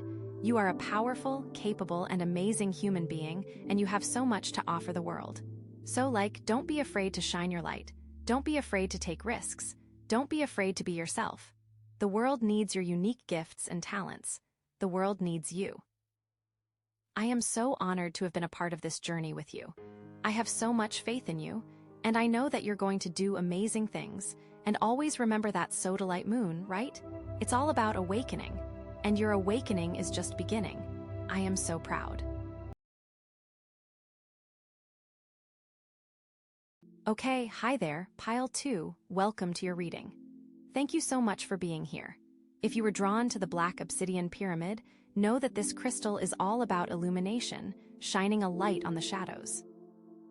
And that perfectly sets the stage for our theme today, which is all about transcending self-imposed limitations, identifying and releasing those unconscious beliefs that have been holding you back from reaching your full potential. All right, so looking at these cards together, Hugh, there's a lot to unpack, but I'm also already feeling a really good energy. I am. Immediately, it feels like we're looking at someone who has built something solid, something impressive, but is maybe starting to question whether it's really what they want. You know, it's like the universe is saying, okay, you've played the game, you've followed the rules, but is it making you happy? Are you truly fulfilled? This is really about digging deep, I feel, to understand the beliefs that have shaped your choices and whether those beliefs are still serving you. Because, honestly, I'm already seeing a big shift coming for you. This is are you ready to redefine success on your own terms, you know? So, let's dive in. First up, we have the Emperor. Now, the Emperor is all about authority, structure, control, that kind of classic masculine energy, but not necessarily masculine as in male, but more like a driving, ordering, governing kind of energy. And when I see this card, I immediately think of someone who is a natural leader, someone who is very responsible, who takes charge, who gets things done. You are probably the person that everyone turns to when they need something handled. You're reliable, you're dependable, and you have a strong sense of what's right and wrong. You likely have very strong beliefs and morals, and you are not afraid to stand up for what you believe in. You probably have a very clear vision for your life, and you are working hard to achieve your goals, and you've probably already achieved a lot. Maybe you have a successful career, a stable family life, a solid reputation, all the things that society tells us are important, and you've got them or are very close to getting them. And that's amazing. That's really amazing. And there's always a but, isn't there? With the Emperor, there can also be a tendency to be a little rigid, a little controlling, a little bit inflexible. And I don't mean that in a bad way, it's just that when you're so focused on maintaining order and achieving your goals, you can sometimes get stuck in your ways, You might have a hard time adapting to change or seeing things from a different perspective. You might also be a little bit of a perfectionist, holding yourself and others to very high standards, which, can be a good thing, but it can also lead to stress and burnout, right? So, with the Emperor here, I'm wondering if you've been feeling a little bit restricted lately, Like you're playing a role, following a script, and not really allowing yourself to be fully authentic. Maybe you're afraid of losing control or of what people might think if you step outside the lines, because you are very concerned with how people perceive you. I see that. Or, and this is another possibility, maybe you've been so busy taking care of everyone else that you've forgotten to take care of yourself, Like you're constantly putting out fires, solving problems, and making sure everyone else is happy, but you're neglecting your own needs and desires. This card can show up when someone has put the needs of everyone around them above their own, even though they have their own desires and goals that are being ignored. And, that can lead to feeling resentful and unfulfilled, even if you're not consciously aware of it, which I'm getting the feeling is the case here. You may not even realize you are doing it. It has become such a habit. Like, picture this. You're at a job that you're really, really good at, like you're crushing it, right? You're getting promotions, raises, and everyone is telling you how amazing you are. But deep down, you're just not feeling it, you know. It's not your passion, it's not what you truly want to be doing, but you feel like you can't leave because you're afraid of disappointing people or of losing the security that you've built. So, you stay, you keep doing what you're good at, but you're slowly dying inside. That is the energy I am getting here, that kind of trapped feeling. Now, let's move on to the Nine of Cups. Ah, the wish card, the card of happiness, satisfaction, and wishes fulfilled. This card is like a big, warm hug from the universe, telling you that you deserve to be happy and that your dreams are within reach. Like, it is saying that you are worthy of all good things, and everything you desire is coming to you, or is already here. You just need to open your eyes and see it, and be open to receiving it. When I see this card, I think of someone who is content, grateful, and enjoying the simple pleasures in life, you know? Like you appreciate what you have, and you're not constantly chasing after the next big thing. You're surrounded by people who love and support you, and you feel a sense of belonging and connection, and again, this is great. This is fantastic. But here's the thing, the Nine of Cups can also be a little bit superficial, you know. Like, it can represent a focus on external validation and material possessions, and it can be a bit like, okay, I have all these things, so I should be happy, right? Even if you're not actually feeling it deep down. It can also represent a fear of vulnerability, of showing your true feelings, and you know, a desire to maintain a perfect image, especially with that Emperor energy that we talked about. So, with the Nine of Cups here, I'm wondering if you're truly happy, or if you're just telling yourself that you are, you know. Like, are you settling for less than you deserve, afraid to ask for more, or afraid to rock the boat? Are you surrounding yourself with things or people that make you look good, but don't actually nourish your soul? Or, and this is another possibility, maybe you're so focused on achieving your goals that you're not actually enjoying the journey, you know. Like, you're constantly striving for the next milestone, the next achievement, but you're forgetting to savor the present moment and appreciate all the good things that you already have. You know, like you're saying, I'll be happy when I get that promotion. Or, I'll be happy when I buy that house. But you're never actually in the moment, never really feeling the joy. Think about it this way. You've built this amazing life, right? You've got the great job, the beautiful home, the loving family, all the things that you thought would make you happy. And on the surface, you are happy, or at least you appear to be. But deep down, there's this nagging feeling that something's missing, that there's more to life than this, you know. Like you're living someone else's dream, not your own. That's what this feels like. Like you are living a life designed by someone else. It's like you are trying to cram yourself into a mold that was not meant for you. And that brings us to the Hanged Man. Whoa, this card is a game changer. The Hanged Man is all about surrender, sacrifice, and seeing things from a different perspective. This isn't a card about being stuck, even though it looks like it. It's a card about choosing to pause, to step back, to reevaluate your priorities. It's about letting go of control and trusting that the universe has a plan for you, even if you can't see it right now. When I see this card, I think of someone who is willing to challenge their own beliefs, to question the status quo, and to embrace the unknown, and I really feel like this is the key to unlocking everything for you. The Hanged Man is asking you to look at things from a completely new angle, to turn your world upside down, and to see what falls out. It's about being willing to sacrifice something, whether it's a relationship, a job, or a belief system, in order to gain a deeper understanding of yourself and the world around you, and also about finding where you can release yourself from the self-imposed limitations. This is like really taking a deep look at yourself. It's an audit of your soul, and it is not for the faint of heart. It's like, are you really ready to look at these things and make these changes? But here's the thing, the Hanged Man can also be a little bit uncomfortable, you know? Like it can represent a period of uncertainty, of feeling lost and confused, and a fear of the unknown, especially when you are used to being in control. You might feel like you're sacrificing something valuable, like your time, your energy, or your security. And you don't know if it's going to be worth it in the end, but I'm telling you, it will be. So, with the Hanged Man here, I'm wondering if you're ready to let go of something that's been holding you back, you know? Like a limiting belief, a toxic relationship, or a dead-end job. Are you ready to embrace the unknown and trust that the universe will guide you?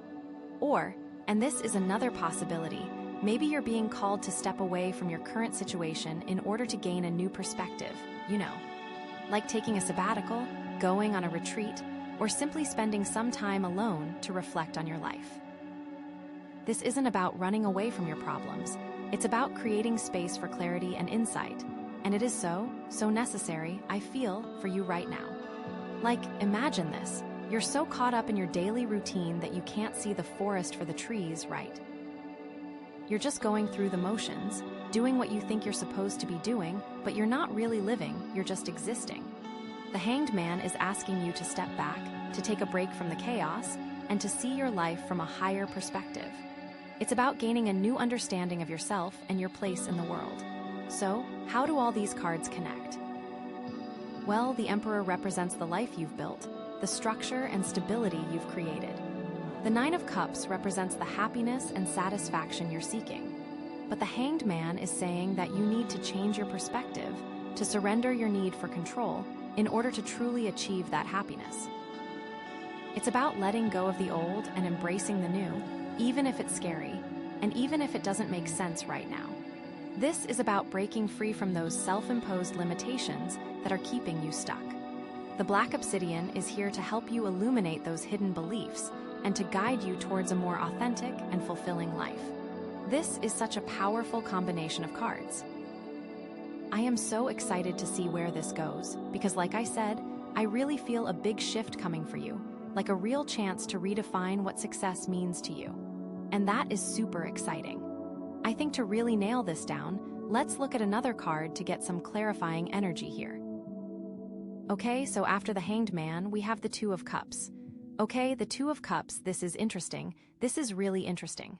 So, usually the Two of Cups is all about partnerships, right? Harmony, connection, like that feeling of finding someone who just gets you, you know? Like a soulmate connection. But after the Emperor, the Nine of Cups, and the Hanged Man, this takes on a whole new meaning, I think. Like, it's not just about finding a partner, but about finding a partnership that helps you break free from those limitations. So, like, what kind of partnership are we talking about here? Is it romantic? Is it a business collaboration? Or is it something even deeper, like a connection with yourself? Because that is a possibility too. You know, like finding that inner harmony, that balance within yourself. But I'm definitely feeling like it's someone else. It's someone coming into your life, or maybe someone who is already in your life, but the relationship is about to shift in a big way. Yeah, I really feel like it's a new relationship, or a current relationship that is about to go to a completely different level. It's like this person is going to act as a mirror, reflecting back to you all the things you need to see about yourself. You know, the good, the bad, and the ugly. And this is so important after the Emperor and the Nine of Cups, because those cards can represent a kind of superficiality, a focus on appearances. But the Two of Cups is about authenticity, about being real with yourself and with others. It's about dropping the mask, letting go of the need to control, and allowing yourself to be vulnerable. And like, vulnerability is so key here, I feel, because it's through vulnerability that we truly connect with others, right? It's when we allow ourselves to be seen, flaws and all, that we create genuine intimacy. You know, with the Emperor, there's this need to be strong, to be in charge, to have all the answers. But the Two of Cups is saying, hey, it's okay to not be perfect. It's okay to need help. It's okay to lean on someone else. And that can be really hard for someone who is used to being the rock for everyone else, but it is so necessary for your growth. It's like the universe is saying, you don't have to do this alone anymore. You know? So, let's think about what this partnership could look like in your life. Maybe it's a new romantic relationship with someone who challenges you, who pushes you outside of your comfort zone, who sees your potential and encourages you to reach for it. Someone who isn't afraid to call you out on your garbage, but also someone who loves and accepts you unconditionally. Or it could be a business collaboration with someone who complements your skills, who brings a different perspective to the table, who helps you to see things in a new light. Someone who inspires you to be more creative, more innovative, more daring. And I'm also getting the feeling that this could be a friendship, actually. Yeah, like a really deep, meaningful friendship with someone who just gets you, you know? Someone who you can be completely yourself with, without fear of judgment. Someone who supports your dreams, who celebrates your successes, and who is there for you when you're going through a tough time. Someone who feels like family, you know. I am really feeling like this is more of a friendship than a romance, but it definitely has the potential to turn into something more down the line.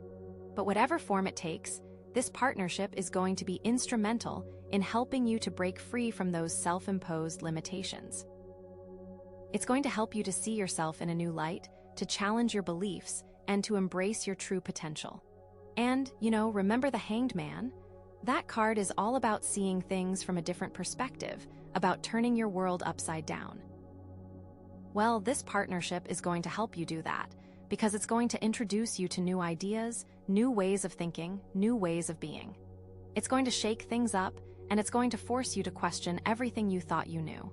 And that can be scary, but it's also incredibly liberating. It's like you're finally waking up from a dream, and you're starting to see the world as it really is. But let's talk about the potential challenges here, because every partnership has its challenges, right? One of the biggest challenges with the Two of Cups is codependency. It's easy to get so caught up in the other person that you lose sight of yourself, your own needs, your own desires. You start to define yourself in relation to the other person, and you forget who you are outside of the relationship. And that's not healthy, right? It's important to maintain your individuality, to have your own interests, your own friends, your own life outside of the partnership. Another challenge is imbalance. In any relationship, there's going to be a give and take, but it's important that the give and take is relatively equal. If one person is always giving and the other person is always taking, that's not a sustainable dynamic. It leads to resentment, burnout, and ultimately, the breakdown of the relationship. So, it's important to communicate your needs, to set boundaries, and to make sure that you're getting as much as you're giving. And then there's the possibility of superficial connections.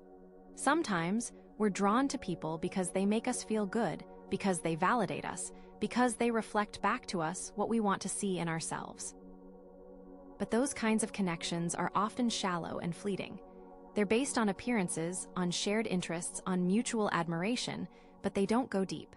They don't challenge us to grow, to evolve, to become better versions of ourselves. So, how do you avoid these pitfalls? How do you create a healthy, balanced, and meaningful partnership? Well, the key is to be authentic, to be vulnerable, and to be honest with yourself and with the other person. Don't try to be someone you're not, don't try to hide your flaws, and don't be afraid to express your needs and desires. And also, be willing to listen, to compromise, and to forgive. Relationships are not always easy, but they are always worth it, especially when they help us to grow and to become more fully ourselves. I feel like you are really on the precipice of something truly amazing. I really do. This partnership is going to be a catalyst for so much change and growth in your life. It's going to help you to break free from those self-imposed limitations, to embrace your true potential, and to live a more authentic and fulfilling life. And it is coming. It is right around the corner. So be on the lookout for this person, or be ready for a current relationship to really transform into something beautiful and inspiring. Okay, I'm so excited to see what the next card reveals about this. Okay, wow, okay, so after the Two of Cups, we pull the Strength card. Whoa, okay, that is really powerful. That is, like, incredibly powerful. So strength, you know, is all about inner strength, courage, compassion, like all those good things, right? But it's not about brute force. It's not about, like, overpowering anyone. It's about taming your inner beast, you know. Like finding that calm, quiet center within yourself. And like after the Emperor, the Nine of Cups, the Hanged Man, and then the Two of Cups, strength, like, it just makes so much sense. It's like, you've built this life, right? With the Emperor, you've achieved all these things. You've got the Nine of Cups happiness, or at least the appearance of happiness. But the Hanged Man is saying you need to look at things differently, And the Two of Cups is bringing in this partnership to help you do that. And now Strength is saying, okay, you have the power within you to actually make these changes, you know? You're not a victim, you're not helpless, you have everything you need inside of you. It's like the universe is saying, okay, we've given you all the tools, now it's up to you to use them. You know, and I think this is really about recognizing your own resilience, your own ability to overcome challenges. It's about tapping into that inner reservoir of strength that you didn't even know you had. Because honestly, I think you've been relying on external validation for so long, you've forgotten how strong you really are. Remember the black obsidian? It's all about illumination, right? Shining a light on the shadows. Well, this Strength card is like shining a light on your inner shadows, the parts of yourself that you've been hiding or ignoring. And it's saying, it's okay to have these shadows, it's okay to not be perfect, but don't let them control you. Use your inner strength to tame them, to integrate them into your whole self. So, how does this partnership, this Two of Cups energy, help you with that? Well, I think this person is going to be a mirror for you, right? They're going to reflect back to you your own strength, your own courage, your own compassion. They're going to see the potential in you that you don't even see in yourself, and they're going to encourage you to step into that power. Like, maybe you're used to being the strong one, the one who always takes care of everyone else, the one who never asks for help. But this partnership is going to show you that it's okay to be vulnerable. It's okay to lean on someone else. It's okay to admit that you're not perfect. And in fact, it's in those moments of vulnerability that you actually become even stronger, you know? It's like true strength isn't about being invulnerable. It's about being willing to show your vulnerability. It's like, imagine you're walking through a dark forest, right? You're scared, you're unsure of yourself, you don't know where you're going. But then you meet someone who has a lantern, someone who can light the way for you. That's what this partnership is going to be like. This person is going to help you navigate the darkness, to find your way back to your own inner light and your own inner strength. But what are the limitations that you need to transcend in order to fully embrace this strength energy? Well, I think one of the biggest limitations is fear, right? Fear of failure, fear of judgment, fear of the unknown. You've been playing it safe for so long, you've been staying within your comfort zone because you're afraid of what might happen if you step outside of it. But the Strength card is saying, it's okay to be afraid, but don't let fear paralyze you.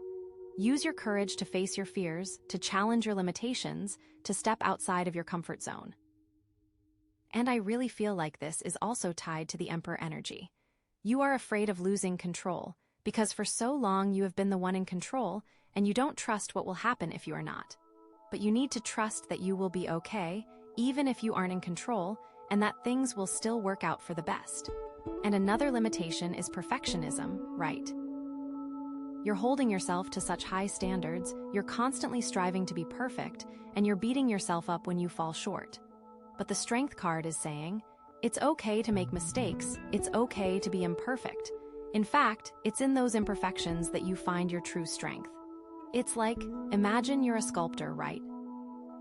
You're trying to create the perfect statue, but you keep making mistakes, you keep chipping away at the wrong places. But then you realize that it's in those imperfections that the statue becomes truly unique, truly beautiful. That's what this is about. It's about embracing your imperfections, your flaws, your vulnerabilities, and recognizing that they're actually part of what makes you strong. And this brings us to compassion, right? The Strength card is not just about inner strength, it's also about compassion, both for yourself and for others. It's about treating yourself with kindness and understanding, even when you're struggling. It's about recognizing that you're doing the best you can and that you deserve to be loved and accepted just as you are. And it's also about extending that same compassion to others, right? It's about recognizing that everyone is struggling in their own way and that everyone deserves to be treated with kindness and respect. It's about being a source of support and encouragement for others and not judging them for their flaws or their mistakes. Like, maybe you've been judging yourself harshly for not living up to your own expectations.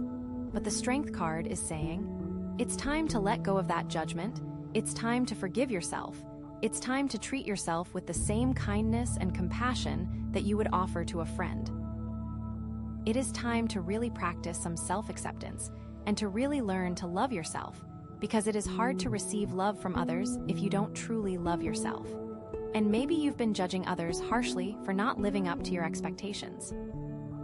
But the Strength card is saying, it's time to let go of that judgment. It's time to see the good in others. It's time to offer them your support and encouragement. It is time to recognize that everyone is fighting their own battles and that everyone deserves a little bit of compassion. So, what does this look like in practical terms? Well, maybe it means setting boundaries with people who are draining your energy, right? It's about saying no to things that don't serve you and prioritizing your own needs. Or maybe it means speaking up for yourself in situations where you've been silenced, right? It's about asserting your own voice and standing up for what you believe in. Or maybe it just means taking some time for yourself to relax and recharge, right? It's about giving yourself permission to rest, to play, to do things that bring you joy. You know, like really listening to what your body and your soul need and then giving it to them. And this new partnership is going to make this so much easier. It is going to be so much easier to make these changes because you are not going to be alone anymore, and you are going to have someone who believes in you and who is ready to stand by you through thick and thin. This is a really beautiful thing.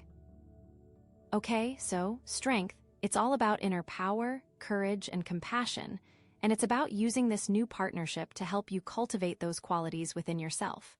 You are really on the verge of a major breakthrough, and I am so excited to see what happens next. What is the final piece of this puzzle? Okay, oh my gosh, okay, after all of that, after the Strength card, we get the Five of Cups. Whoa, okay, that's like a big one. That's a really, really big one. So, the Five of Cups, I mean, usually it's about loss, right? Regret, disappointment, you know, that kind of stuff. Like feeling like you've lost something valuable or that things haven't turned out the way you wanted them to. It's like you're focusing on what's missing instead of what's still there. But like, in the context of everything we've already talked about, this isn't just about like random sadness, right? This is like a really specific kind of disappointment. And I definitely think that this disappointment is tied to those self-imposed limitations we were talking about, and also to the Emperor, because, like, the Emperor is all about control and structure and having things a certain way. So, like, maybe this Five of Cups is showing up because you're realizing that you can't control everything, you know. That, like, life is messy and things don't always go according to plan. And that can be really, really hard, especially when you're used to being in charge. Like, I'm wondering if maybe there's a specific situation in your life right now where you're feeling this sense of loss or regret. Like, maybe it's a relationship that didn't work out, or a job that you didn't get, or a dream that you had to give up on, or maybe it is related to this new partnership in some way. I wonder if maybe you are afraid of something going wrong with this new person, and that is why this card is showing up, because you are fearing the worst. You know. And like, with the Nine of Cups, I'm also wondering if maybe this disappointment is tied to the idea of happiness, you know? Like, maybe you thought that achieving all these things, getting the great job, the beautiful home, the loving family would automatically make you happy. But now you're realizing that it's not that simple, that happiness is more complicated than that. And like, maybe you're feeling a little bit disillusioned, like you've been chasing after something that's not really real. And the Hanged Man, I think, is really important here, because that card is all about shifting your perspective, about seeing things in a new way.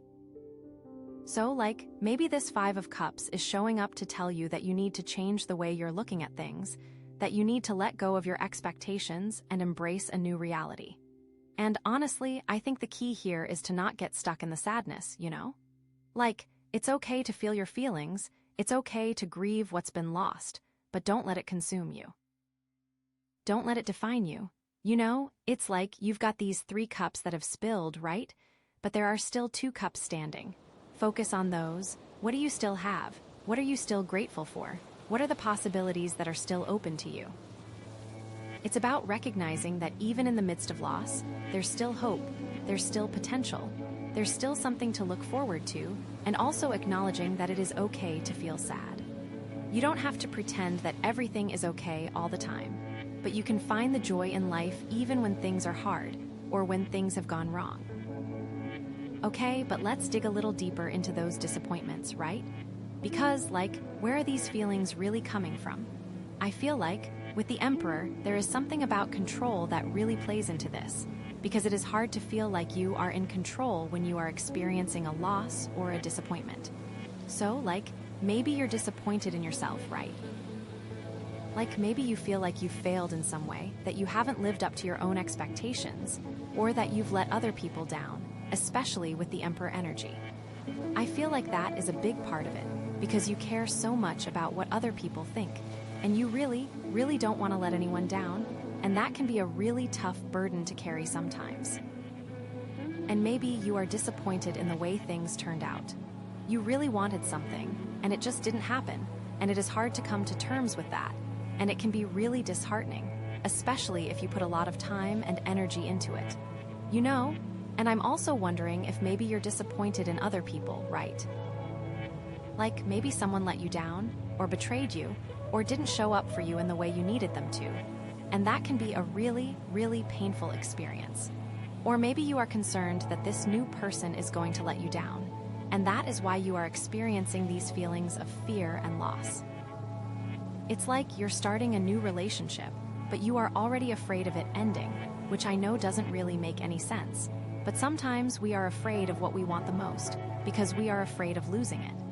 And I think, too, with the Nine of Cups, there's a possibility that you're disappointed in the idea of happiness itself, right? Maybe you thought that happiness was something you could achieve, something you could acquire, something you could control. But now you're realizing that it's not that simple, that it's more of a fleeting feeling, a state of mind, a way of being. And that can be really disappointing, especially if you've been chasing after happiness for a long time. It's easy to get caught up in the idea that if you just get that one thing or achieve that one goal, then you'll finally be happy. But the truth is, happiness comes from within. It's not something you can find outside of yourself. And I think the Hanged Man is really urging you to look at this situation from a different angle, to see the bigger picture, and to understand that even though things may not have turned out the way you wanted them to, there's still something to be gained from the experience, and to really, really learn the lessons that you are supposed to learn. It's like the universe is trying to teach you something here, and it's up to you to figure out what that is. So, it's okay to feel disappointed, it's okay to feel sad, but don't let those feelings consume you. Use them as an opportunity for growth, for self-discovery, and for a deeper understanding of yourself and the world around you. But here's the thing, right? You're not alone in this. You have the Two of Cups energy coming in, that partnership, that connection. And that is going to be so important in helping you to navigate these feelings of disappointment. Because, this person is going to be there for you, right? They're going to listen to you, they're going to support you, they're going to help you to see things in a new light, they are going to show you that you are not alone and that everything is going to be okay.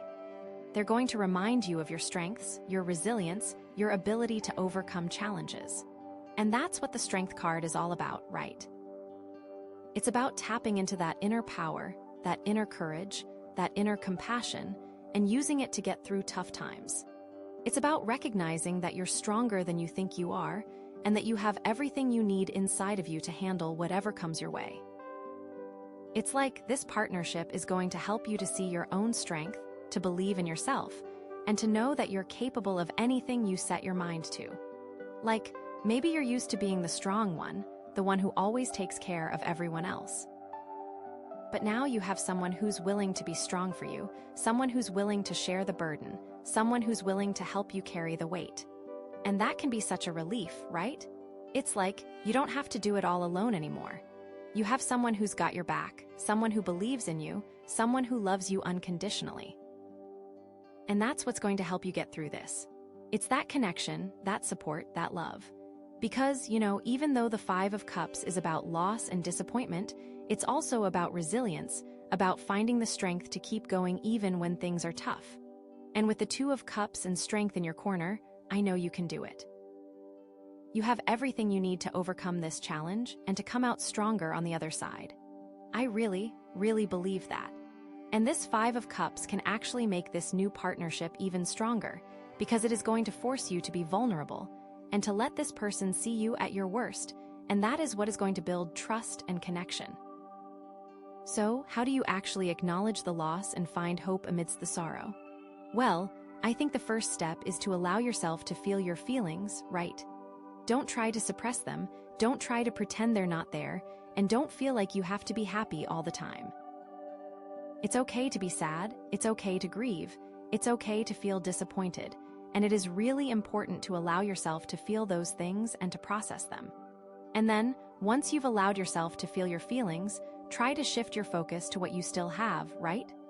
Focus on the 2 cups that are still standing, on the blessings in your life, on the things you're grateful for.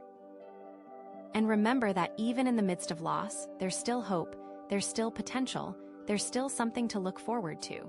And also, try to learn from the experience, right? What did you learn from this loss? How can you use this experience to grow and to become a better person? What can you do differently in the future to avoid similar situations? Every experience, even the painful ones, has something to teach us. It's up to us to be open to learning those lessons and to using them to our advantage, because if you don't learn the lesson, the universe is just going to keep sending you the same thing over and over until you finally do get it, and nobody wants that. And also, remember that you're not alone, right? You have people who love you, people who care about you, people who are there to support you. Reach out to them, talk to them, let them know how you're feeling. Don't try to go through this alone. And this new person, this partnership, is going to be a great source of support for you through all of this. So, practically speaking, what can you do to shift your perspective and move forward? Well, maybe it means practicing gratitude, right? Taking some time each day to focus on the things you're grateful for, no matter how small they may seem. Or maybe it means setting new goals, right? Focusing on what you want to achieve in the future and taking steps to make those goals a reality, either on your own or with the help of this new person in your life. Or maybe it just means taking some time for self-care, right? Doing things that make you feel good, that nourish your soul, that help you to relax and recharge, so you can be ready to face whatever comes your way. And remember that this is a process. It's not something that happens overnight. It takes time, it takes effort, it takes patience. So don't beat yourself up if you have bad days, just keep going, keep trying, and know that eventually things will get better. And really, truly, remember that this new partnership is going to be there to help you, and it is not something to fear, it is something to embrace, because it is going to be a really wonderful and positive thing for you, and you deserve that. Okay, wow, this has been intense. I feel like we're really getting to the heart of things here. And with all these cards together, it really feels like you are about to make some really amazing changes in your life.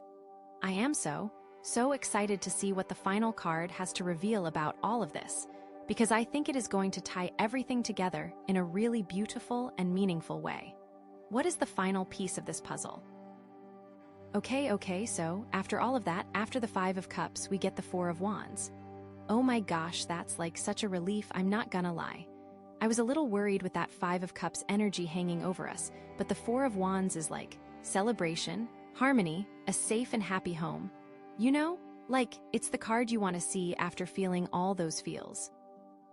So let's unpack this, because this is really interesting in the context of everything else that's come up. So the 4 of Wands, it's traditionally, it's about milestones, right? Like celebrating achievements, feeling secure, having a strong foundation, you know, like a wedding, a graduation, a new home, something like that. But I feel like, for you, with all of this other stuff going on, it's not just about a surface level celebration. It's about something much deeper, much more meaningful. It's about creating a new foundation, right? Think about it, you've got the Emperor, right? That's the old foundation, the old structure that you built, the life that you created based on what you thought you should be doing. Then you've got the 9 of Cups, which is okay, I have all these things, I should be happy, but maybe you're not, you know. And then the Hanged Man comes in and says, wait a minute, let's turn this all upside down. Let's look at things from a completely different perspective. And then the 2 of Cups brings in this amazing partnership, this person who's going to help you see things in a new way, and the Strength card reminds you that you have the inner power to make these changes. And the Five of Cups, acknowledging the disappointments and the losses and the changes that have to happen. And now we have the Four of Wands, which is like, okay, after all of that, you are creating a new foundation for yourself, a foundation based on your authentic self, on your true desires, on what actually makes you happy. I feel like this is about creating a safe space for yourself, a space where you can be vulnerable, where you can be authentic, where you can truly be yourself without fear of judgment, and especially with the Emperor, judgment from other people, because I really do feel like you care a lot about what other people think. And maybe you are creating this space where you can finally release that need to impress other people and just be yourself. You know, it's like you're building a new home, not just a physical home, but an emotional and spiritual home within yourself.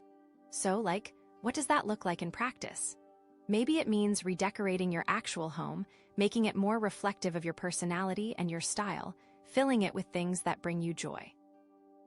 Or maybe it means moving to a new place altogether, a place that feels more aligned with your values and your dreams. You know, maybe you've always dreamed of living by the ocean, or in the mountains, or in a different country, and now you're finally giving yourself permission to make that dream a reality.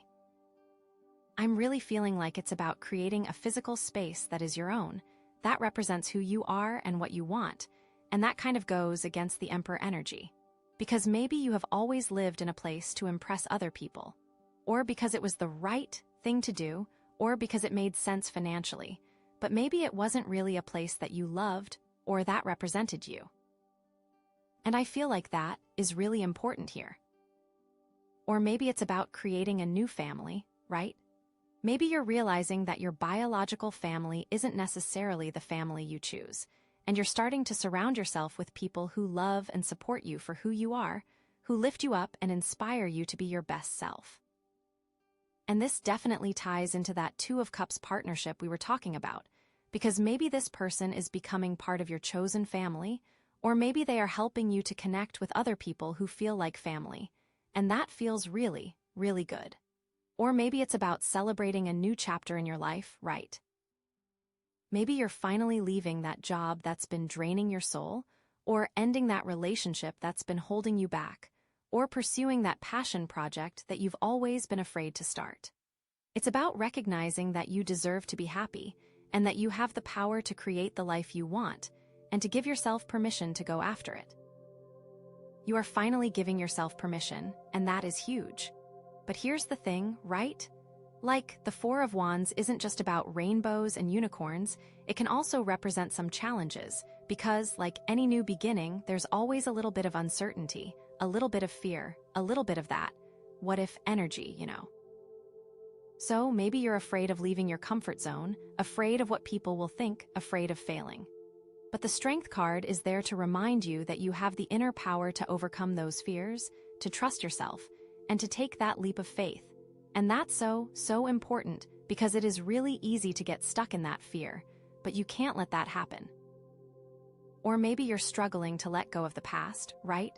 Maybe you're holding onto old resentments, old regrets, old beliefs that are no longer serving you. But the Hanged Man is there to remind you that you need to shift your perspective, to see things in a new way, to forgive yourself and others, and to move on with your life. And I think that is really, really key. You have to really release the things that are holding you back. Otherwise, you can't move forward and embrace all of this goodness that is coming your way. Or maybe you're having trouble balancing your new life with your old life, right?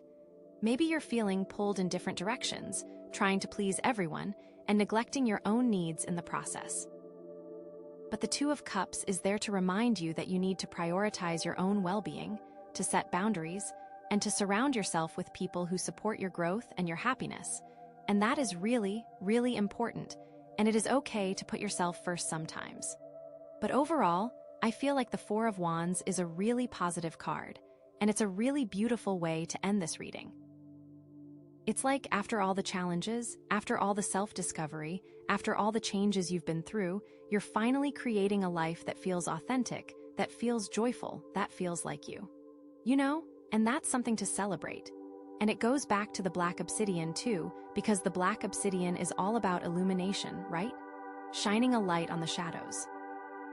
So this Four of Wands is like, you've shone a light on all those limiting beliefs, all those fears, all those things that have been holding you back, and now you're creating a life that is free from all of that garbage.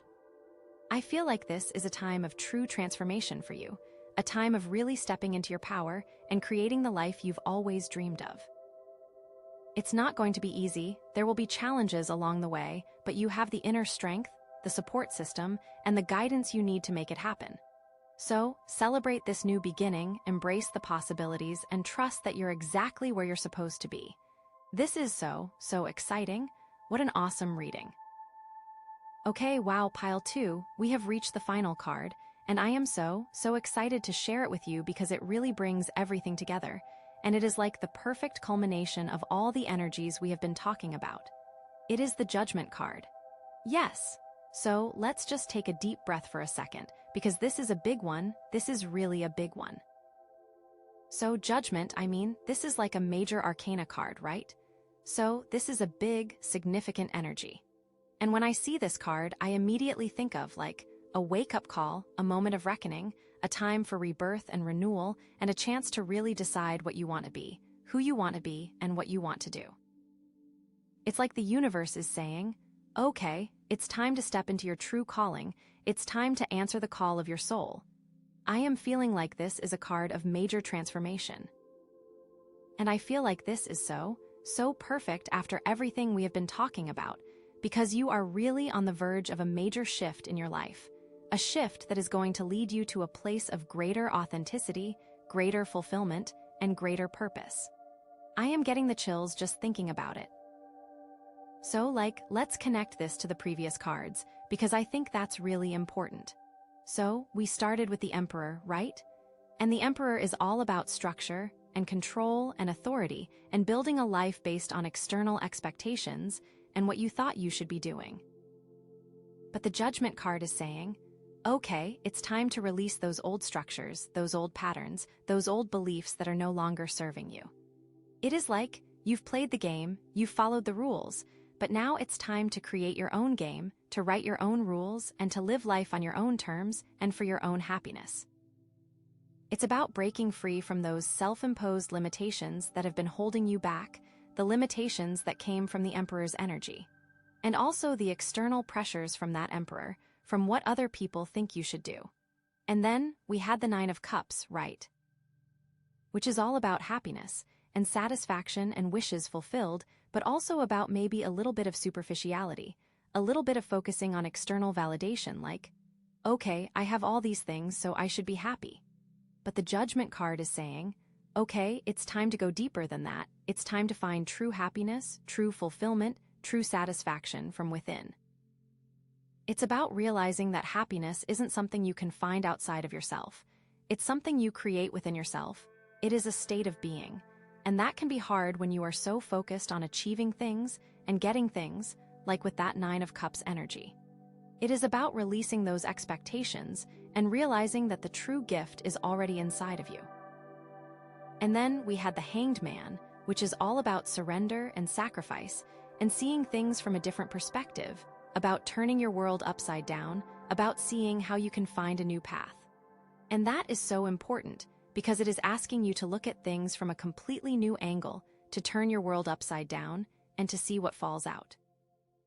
It's about being willing to sacrifice something, whether it's a relationship, a job, or a belief system, in order to gain a deeper understanding of yourself and the world around you, and also about finding where you can release yourself from the self-imposed limitations. Well, the Judgment card is like the answer to that, right? It's like you've surrendered, you've sacrificed, you've seen things in a new way, and now you're ready to be reborn, to be renewed, to step into your true calling. You now have the path forward in front of you. And then we have the Two of Cups, that amazing partnership, that person who is coming into your life, or is already in your life, who is helping you to see things in a new way, who is supporting you on this journey, who is going to be there for you every step of the way, and who is going to show you how you can achieve a whole new level of happiness and fulfillment. And that is really wonderful, because it can be so hard to make these changes on your own, but you don't have to. You have this partnership to help you and to guide you. Well, the Judgment card is like, that partnership is going to be instrumental in helping you to answer the call of your soul, to step into your true purpose, and to live a life that is aligned with your values and your dreams. It is saying, you are not alone, you have help, and you can do this. And then we had the Strength card, right? Which is all about inner power and courage and compassion, about taming your inner beast, about recognizing your own resilience, your own ability to overcome challenges. And the Judgment card is like, you have all the strength you need to make this transformation, to step into your true calling, to live a life of purpose, and to make this change, and you are ready. You just have to take the leap of faith. It is about believing in yourself and not being afraid, because you are stronger than you think. You have everything you need inside of you and the strength to do it. And then we had the Five of Cups, which is all about loss and regret and disappointment, about focusing on what's missing instead of what's still there, you know? But the Judgment card is saying, okay, it's time to release those regrets, those disappointments, those feelings of loss. It is okay to feel these feelings. It is okay to process them and acknowledge them, but you can't stay there because you have so much more waiting for you. It's about recognizing that even though things may not have turned out the way you wanted them to, there's still so much to be grateful for, so much to look forward to, so much potential for growth and transformation, and it is not something to fear. It is something to embrace, because it is going to make you so much stronger and more resilient. You are going to be able to do this and move forward and create a wonderful life for yourself, because that is what you deserve. And the Four of Wands, the card of celebration, of harmony, of a safe and happy home. The Judgment card is saying that all of this is leading you to create that new foundation. All of this, all of those feelings, all of those changes, all of those hard decisions are leading you to a better place. So, what does this all mean? What is the call of your soul? What is your true purpose? Well, that's something only you can answer, right? But I feel like, for you, it's about using your gifts, your talents, your passions to make a positive impact on the world. It's about living a life that is aligned with your values, that is authentic, that is joyful, that is fulfilling, and that is meaningful for you. It is about saying no to the things that don't serve you and saying yes to the things that do. Maybe you're being called to start your own business, to pursue a creative passion, to dedicate your life to a cause you believe in, or maybe you are meant to help other people, because that is a big part of who you are and what you want to do. Maybe you're being called to step into a leadership role, to use your voice to speak out for what's right, to inspire others to be their best selves. Or maybe it is to just live a quiet, simple life, surrounded by loved ones, doing what brings you joy. Whatever it is, it's something that lights you up from the inside out, something that makes you feel alive, something that makes you feel like you're making a difference, and it is absolutely amazing. And I think, too, it's important to remember that this isn't just about you, right? It's also about the people around you, about your community, about the world. It's about recognizing that we're all connected, that we're all part of something bigger than ourselves, and that we have a responsibility to use our gifts to make the world a better place, and that is a really beautiful thing, you know. And you are really being called to step into that, to recognize that, and to say, yes, I can do this, I can make a difference, I can make the world a better place. And it is not going to be easy, but it is going to be worth it. So, what are some practical steps you can take to answer the call of your soul? Well, I think the first step is to get clear on what your values are, what's important to you, what you believe in, and to not be afraid of what those things are, and to really embrace them. What do you want to stand for? What kind of impact do you want to have on the world? And then, once you're clear on your values, start aligning your life with them. Start making choices that are in alignment with what you believe in. You know, that can be hard, especially when it means going against the grain or disappointing other people.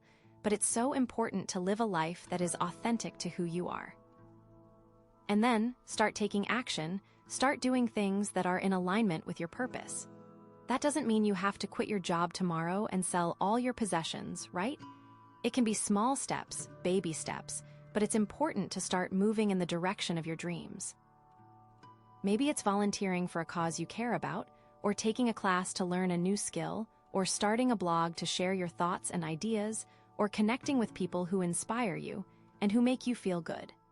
And then, trust the process, trust that the universe has your back, trust that you're exactly where you're supposed to be, even when things get tough. There will be challenges, there will be setbacks, there will be moments when you doubt yourself. But don't give up, keep going, keep believing, keep trusting that you're on the right path. And with that partnership, it is going to be so much easier to do that. And remember that you're not alone. You have people who love you, people who support you, people who believe in you. Reach out to them, connect with them, let them know how you're feeling. Let them help you along the way, and especially with that new person in your life, because they are going to be a huge source of support and encouragement. So, Pile 2, this has been such an incredible reading. I am so grateful to have been able to connect with you and share these messages with you, and I am so excited to see what unfolds for you in the future. You are on the verge of something truly amazing, something truly transformative, something truly life-changing. And I want you to know that you have everything you need inside of you to make it happen. You have the strength, you have the courage, you have the compassion, you have the support, and you have the guidance. All you have to do is believe in yourself, trust the process, and take that leap of faith. And remember the black obsidian, right? It's all about illumination, shining a light on the shadows. You've shown a light on all those limiting beliefs, all those fears, all those things that have been holding you back, and now you're creating a life that is free from all of that garbage. So go out there and shine your light, Pile 2. Shine your light for yourself, shine your light for others, shine your light for the world. The world needs your gifts, your talents, your passions, your voice. Don't be afraid to share them, don't be afraid to be yourself, don't be afraid to live your truth. You are a powerful, beautiful, amazing soul, and you are here for a reason. Answer the call of your soul and create a life that is worthy of your potential. Thank you so much for watching. I hope this reading resonated with you, and I hope you'll come back and see me again soon. Have a wonderful day or night, whenever it is that you're watching this video, and remember to always believe in yourself. Okay, so with the Rhodonite butterfly, this is all about harmonizing, right? Finding that balance. And the whole reading is centered around cultivating compassionate boundaries, which is like learning to balance your needs with the needs of others to create healthier relationships. So, keep that in mind as we dive into these cards, because it's all about finding that sweet spot, you know? All right, so we have the Fool, the Lovers, and the Three of Cups. Wow, okay. This feels like the start of something really amazing, you know? Like a fresh chapter, full of potential for connection and joy. But there's also this little whisper in the back of my head saying, don't forget to stay grounded, don't forget to honor yourself in the midst of all this excitement. So, yeah, definitely compassionate boundaries are gonna be important here. Let's start with the Fool, because that's the beginning, right? It's like you're standing at the edge of a cliff, ready to take a leap of faith. There's this sense of adventure, of excitement, of just pure, unadulterated possibility.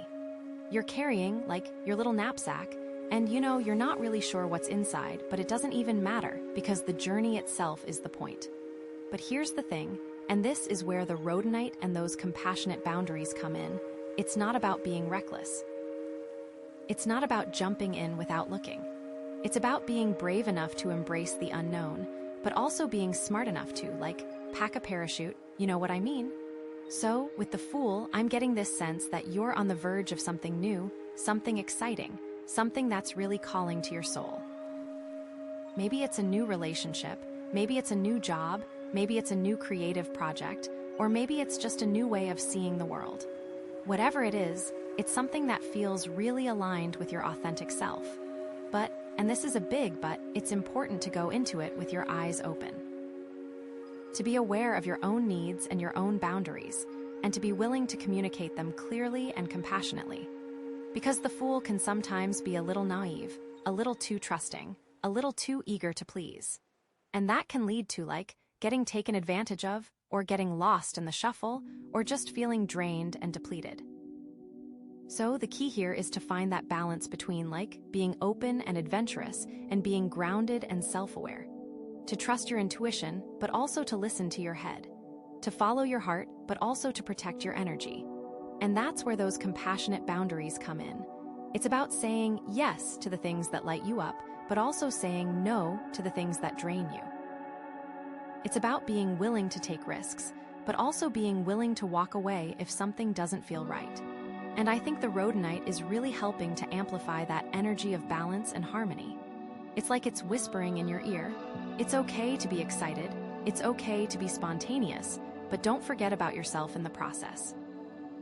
Because you deserve to be happy, you deserve to be fulfilled, and you deserve to be treated with respect. And setting those compassionate boundaries is how you make sure that happens. It's like you're setting the stage for a really incredible journey, but you're also making sure that you're the star of your own show, you know. So, yeah, The Fool is all about new beginnings, but it's also about starting from a place of self-love and self-respect, like always. It's about carrying that harmonizing Rhodonite energy with you as you step into the unknown. Okay, so now we have the Lovers, which obviously speaks to relationships, right? But it's not just about romantic relationships. It's about all kinds of partnerships, all kinds of connections. It could be friendships, it could be business partnerships, it could even be a connection with yourself, your own inner masculine and feminine energies. And this card is all about choices, about making decisions that align with your values and your beliefs. It's about choosing love, choosing connection, choosing authenticity. But again, and this is so important, it's about choosing those things in a way that honors your own needs and your own boundaries. Because the Lovers can sometimes be a little too focused on the other person, a little too willing to compromise, a little too afraid of conflict.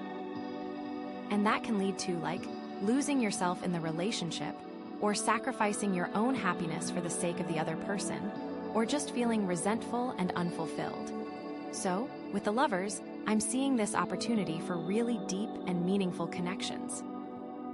But it's also a reminder that those connections need to be built on a foundation of mutual respect, of open communication, and of healthy boundaries. It's about being willing to be vulnerable, to share your true self with another person, but also being willing to protect yourself, to say no when you need to, and to walk away if the relationship becomes toxic or unhealthy. And I think the key here is to really understand what your own needs are, what your own values are, and what your own boundaries are. To get really clear on what you're looking for in a relationship and what you're not willing to tolerate.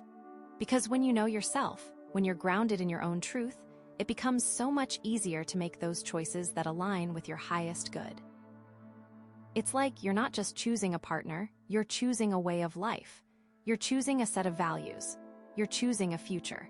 And you want to make sure that that future is one that's filled with love and joy and connection, but also with respect and authenticity and freedom. And that's where those compassionate boundaries come in. It's about creating a relationship that supports your growth, that honors your individuality, and that allows you to be your best self. It's not about changing yourself to fit someone else's mold. It's about finding someone who loves you for who you are and who supports you in becoming who you're meant to be. The Lovers is really highlighting this need to be very conscious about the choices you're making in your relationships and to always prioritize your own well-being alongside the well-being of your partner. It's about finding that sweet spot, that harmonious balance that the Rhodonite is all about. And then we have the Three of Cups, which is all about celebration, about joy, about friendship, about community. It's like you're surrounded by people who love you, who support you, and who want to see you succeed. There's this feeling of abundance, of gratitude, of just pure, unadulterated happiness. And you knew there was a but coming, right? Even in the midst of all that joy and celebration, it's important to remember those compassionate boundaries. Because the Three of Cups can sometimes be a little too caught up in the group dynamic, a little too willing to go along with the crowd, a little too afraid of being different. And that can lead to, losing your own identity, or sacrificing your own needs for the sake of the group, or just feeling pressured to conform. So, with the Three of Cups, I'm seeing this opportunity to really connect with others, to build strong and supportive friendships, and to celebrate the good things in your life. But it's also a reminder that you're still an individual, you still have your own needs, and you still have the right to be yourself, even if that means going against the grain. It's about finding that balance between, like, being part of a community and honoring your own individuality. To enjoy the company of others, but also to take time for yourself. To celebrate your successes, but also to acknowledge your challenges. And I think the key here is to really know yourself, to be clear on your own values, and to be confident in your own choices. Because when you're grounded in your own truth, it becomes so much easier to navigate those social situations, to say no when you need to, and to be yourself, even when it's not popular. It's like you're not just joining a party, you're creating a community. You're creating a space where everyone feels welcome, where everyone feels supported, and where everyone feels free to be themselves. It's about finding people who resonate with your energy, who share your values, and who support your dreams. And it's about being willing to be that kind of person for others as well. To be a friend who listens, who cares, and who supports. But also to be a friend who sets boundaries, who speaks their truth, and who honors their own needs. And that's where those compassionate boundaries come in. It's about creating a community that's built on mutual respect, on open communication, and on a shared commitment to growth and well-being. The Three of Cups is such a beautiful card, but it's a reminder that even in the midst of all that joy and celebration, you still need to take care of yourself and honor your own boundaries. You need to remember that you're an individual and that your needs matter just as much as everyone else's. It's all about creating that harmonious balance that the Rhodonite is just radiating, you know. So, like all three of these cards together, the Fool, the Lovers, and the Three of Cups, they're really painting a picture of a new beginning, a journey of connection and joy, but with that constant reminder to stay grounded, to honor yourself, and to set those compassionate boundaries. It's like you're stepping into this new chapter with excitement and optimism, but you're also carrying this wisdom, this awareness of your own needs and your own values. And that's going to be so key as you navigate these new relationships, these new opportunities, and these new experiences. You're ready to embrace the unknown, but you're also ready to protect yourself, to honor yourself, and to create a life that's filled with love, joy, and authenticity. The reading is really about being brave enough to step into the unknown, but also being wise enough to set those boundaries that will protect your heart and your energy. It's like you're embarking on this incredible adventure, and the Rhodonite is your compass, guiding you towards that harmonious balance always. I am so excited to see what comes next. I have no idea what other cards are going to say, but this is such a great setup, like you're about to create some amazing connections, experiences, and memories. I feel like you are going to need a little bit of guidance to achieve everything that these cards are showing, so let's pull some more to see where we can go next. Okay, wow, okay. So after all that beautiful energy of new beginnings, love, and friendship, we get the Tower. Like boom, talk about a plot twist, right? I am like shook, but also not really, because life is full of surprises, isn't it? And the Tower is all about those unexpected shakeups, those moments when everything you thought you knew gets turned upside down, you know. It's like you're building this beautiful sandcastle, and then, like, a giant wave comes and washes it all away. It can feel really scary, really disorienting, really, like, unfair, to be honest. But here's the thing about the Tower, it's not necessarily a bad thing. I mean, it feels bad in the moment, like, let's be real, nobody likes having their foundation crumble beneath them. But it's often a necessary thing, you know? It's like, sometimes you need to tear down the old to make way for the new. Sometimes you need to let go of what's no longer serving you, even if it's painful, even if it's scary. And the Tower is like that cosmic wrecking ball that comes in and clears the way for something better, something more authentic, something more aligned with your soul's true purpose. So, yeah, the Tower. Big energy. Let's dive in, shall we? So, what kind of Tower moment are we talking about here? Well, given the context of the previous cards, it could be a few different things. Remember we had the Lovers, right? So, could this be a shakeup in a relationship? Maybe a sudden breakup, or a big argument, or just a realization that something isn't working the way it should. It could be. Relationships can be tricky, and sometimes they need a little, or a lot, of shaking up to get back on track, or to clear the path for something new. I feel like it could also be something completely different, though. We also had the Fool, which is all about new beginnings, and the Three of Cups, which is all about community and celebration. So, maybe this tower moment has to do with your career, or your social life, or your creative pursuits. Maybe you're suddenly realizing that you're not happy in your current job, or that you need to make some changes in your social circle, or that you're not pursuing your passions in the way that you want to. It could be a moment of clarity, where you realize that something has to change, even if it's scary to make that change. Or, and this is another possibility, it could be something internal. Maybe it's a shift in your perspective, a sudden awakening, a realization that changes the way you see the world. Maybe you're questioning your beliefs, your values, your identity. Maybe you're going through a spiritual transformation that's shaking you to your core. The thing about the tower is that it's always unexpected, and it's always personal. It's something that hits you hard, and that forces you to reevaluate everything. But it's also something that can lead to tremendous growth and transformation if you're willing to embrace it. I feel like it's really a critical turning point. Now, how does all of this tie back to the Rhodonite and the theme of compassionate boundaries? Well, that's the million-dollar question, isn't it? Because the tower can be a really chaotic and disruptive energy, and it can be easy to get swept away by the storm.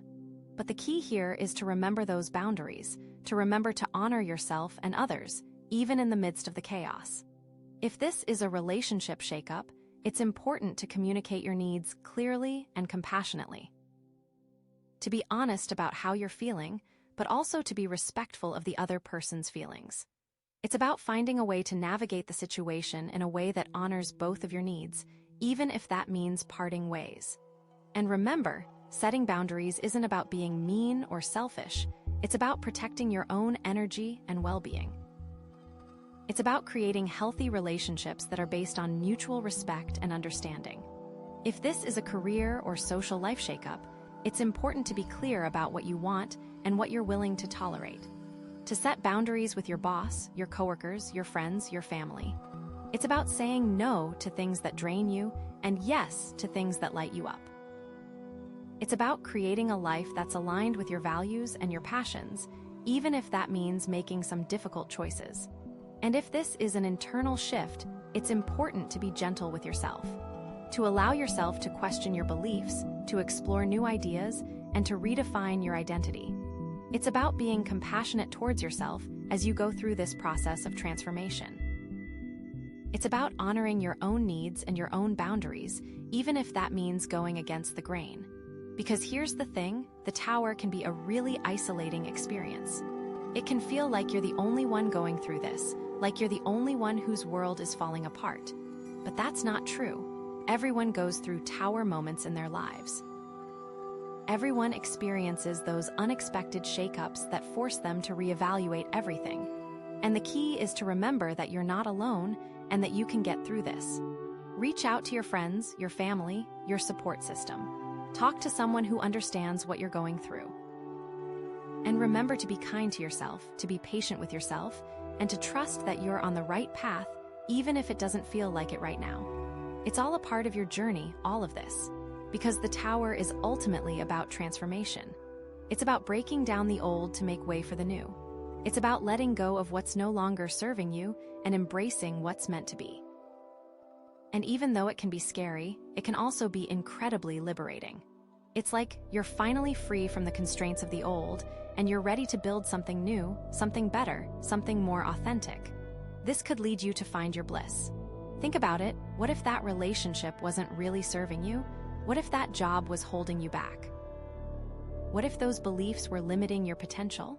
The tower comes in and smashes those things to pieces, clearing the way for something that's truly aligned with your soul's purpose. And that's where the Rhodonite comes in. Because the Rhodonite is all about harmonizing, about finding that balance, about cultivating compassionate boundaries. It's about navigating those tower moments in a way that honors yourself and others. It's about using this upheaval as an opportunity for growth and transformation. It's like you're picking up the pieces of your broken tower and you're using them to build something new, something stronger, something more resilient, something more beautiful. And you're doing it with compassion, with understanding, with love. You're creating a foundation that's built on your own truth, your own values, and your own boundaries. And that's incredibly powerful. I really believe in the best for you. That's how you create a life that's truly fulfilling, a life that's aligned with your soul's purpose, a life that's filled with love, joy, and authenticity. The tower is a challenge, no doubt. It is more than that, though. So, yeah, the tower. Big energy, big changes, big opportunities.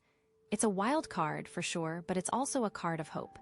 It's a reminder that even in the midst of the chaos, you have the power to create something new, something better, something more aligned with your soul's true purpose. You are more powerful than you know, and I'm so excited for you. I think this transformation is going to be amazing. I'm so curious to see what the next cards have to say about all of this. What kind of new foundation is being built? How can you navigate the aftermath of the tower in a way that's aligned with your highest good?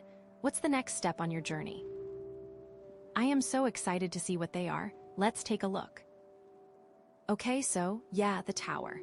Still, like, processing that, you know? It's like everything's up in the air.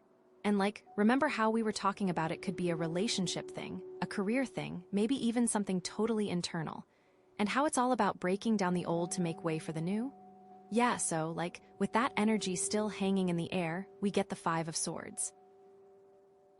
Okay, so the Five of Swords isn't exactly sunshine and rainbows, is it? Like, it's giving me, conflict, tension, maybe even a little bit of betrayal vibes, you know? It's like someone's won a battle, but at what cost? They're standing there with the swords, looking all smug, but everyone else is, like, walking away defeated and hurt. It's definitely not a pretty picture. And after the tower, it almost feels like the dust hasn't even settled and now there's more drama. But okay, let's dig a little deeper. Because remember, we're all about compassionate boundaries here. And sometimes, like, conflict is unavoidable, right? Sometimes you have to stand up for yourself, you have to fight for what you believe in. But the way you do it, that's what really matters. So, with the Five of Swords coming after the tower, I'm wondering if this is about the aftermath of that big shakeup. Like, maybe the tower moment caused some disagreements, some hurt feelings, some power struggles. Maybe someone feels like they got the short end of the stick, or that they were wronged in some way. And now they're tempted to, like, fight back, to get revenge, to win at all costs. I feel like, imagine, like, if the tower was a big breakup, right? Like, things ended badly, there were a lot of tears and accusations, and now one person is, like, spreading rumors about the other person, or trying to make them look bad in front of their friends. That's totally Five of Swords energy, right? It's like, I'm going to make you pay for what you did to me. Or, like, what if the tower was a job loss? Maybe someone feels like they were unfairly fired, and now they're, like, bad-mouthing their old boss on social media, or trying to sabotage the company in some way. Again, Five of Swords. It's like, I'm going to get my revenge. But here's where the Rhodonite comes in, and those compassionate boundaries. Because, yeah, it's totally understandable to feel angry and hurt after the tower. It's okay to want to stand up for yourself. But the Five of Swords is a warning that, like, winning at all costs isn't really winning at all. It might feel good in the moment, but it's ultimately going to leave you feeling empty and alone. It feels like that short-term satisfaction. It's so fleeting. Like, think about it. If you're spreading rumors about your ex or bad-mouthing your old boss, are you really making yourself feel better? Or are you just perpetuating the drama and creating more negativity in your life? The Rhodonite is whispering in your ear, there's a better way. You can stand up for yourself without resorting to pettiness and revenge. It's that energy. It feels like it's so important to remember that. So, how do you do that? How do you navigate this Five of Swords energy in a way that's aligned with your highest good and with the theme of compassionate boundaries? Well, I think the first step is to, like, acknowledge your feelings. Don't try to suppress your anger or your hurt. Feel it, process it, and then let it go. Talk to a friend, a therapist, or a trusted advisor. Get your feelings out in a healthy way without lashing out at others. You know? And then get really clear on what your boundaries are. What are you willing to tolerate, and what are you not willing to tolerate? What kind of behavior is unacceptable to you? And then, communicate those boundaries clearly and compassionately. Like, instead of spreading rumors about your ex, you could say, I'm really hurt by what happened, and I need some space right now. I'm not going to engage in gossip or negativity. I'm choosing to focus on my own healing. Or, instead of badmouthing your old boss, you could say, I disagree with the way things were handled, but I'm not going to let it define me. I'm moving on to new opportunities, and I wish you all the best. It's about taking the high road, even when it's difficult. It's about choosing peace, even when you're tempted to fight. It's about remembering that your worth isn't dependent on winning every battle. I feel like that is a huge message right now. And here's another thing to consider. Are your boundaries too rigid? Are you so afraid of being hurt that you're pushing people away? Are you so focused on protecting yourself that you're not allowing yourself to be vulnerable? Because sometimes, the Five of Swords can be a sign that you're being too defensive, that you're seeing conflict where there isn't any, that you're interpreting other people's actions in the worst possible light. Maybe you need to loosen up a little bit. Maybe you need to give people the benefit of the doubt. Maybe you need to be willing to compromise, even if it means losing in some small way. It feels like that's an option too. The Rhodonite is reminding you that harmony isn't about avoiding conflict altogether. It's about finding a way to navigate conflict in a way that's respectful, compassionate, and mutually beneficial. It wants you to take note of that. It's about choosing your battles wisely. It's about knowing when to stand your ground and when to let things go. It's about remembering that sometimes the greatest victory is choosing peace. I think what's going to be interesting is how this plays out, because we had the Fool at the beginning, right? That's all about new beginnings, about taking a leap of faith. And now, you're facing this Five of Swords energy. It's like, is this a test? Is this a challenge to see if you can stay true to your values, even in the face of adversity? Can you find a way to navigate this conflict with compassion and grace, or are you going to succumb to the temptation to win at all costs? The journey that the Fool is going on requires some things of them. This feels like a defining moment. Like this Five of Swords is showing what kind of person you are, or like, what kind of person you choose to be. I feel like maybe the win isn't what you think it is. Like, maybe the real victory is in choosing to walk away from the drama. Maybe the real victory is in forgiving someone who has wronged you. Maybe the real victory is in rising above the pettiness and choosing to focus on your own growth and healing. I also get that you should be kind to yourself here too. If you were wronged, then it isn't on you to be the perfect, bigger person. It's all about navigating this with as much grace as you can. And that brings us back to the Rhodonite, because the Rhodonite is all about balance. It's about finding that sweet spot between standing up for yourself and choosing peace. It's about honoring your own needs without sacrificing your compassion. It's about creating healthy boundaries that protect your energy without isolating you from others. I am just really feeling that. It's like you're walking a tightrope, and the Rhodonite is your balancing pole. It's helping you stay centered, stay grounded, and stay true to your values, even when things get shaky. It's helping you to find a way to navigate this Five of Swords energy with grace, with compassion, and with a deep sense of self-awareness. The more you let it in, the better. I am so excited for you. I think this is a really important moment for you, and I can't wait to see how you handle it. I have a feeling that you're going to surprise yourself with your strength and your resilience. Okay, so, where does this leave us? We've had the Fool, the Lovers, the Three of Cups, the Tower, and now the Five of Swords. It's been a wild ride so far, hasn't it? It feels like you're being tested, and it feels like you're rising to the occasion. But there are still 2 more cards to go, and I have no idea what they're going to say. Are they going to offer some guidance on how to navigate this Five of Swords energy? Are they going to reveal the ultimate outcome of this conflict? Are they going to show you what's waiting for you on the other side of the Tower?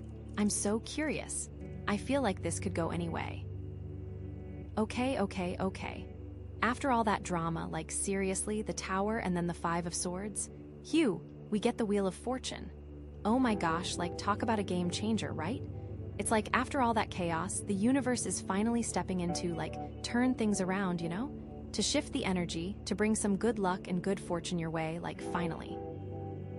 I feel like you are deserving.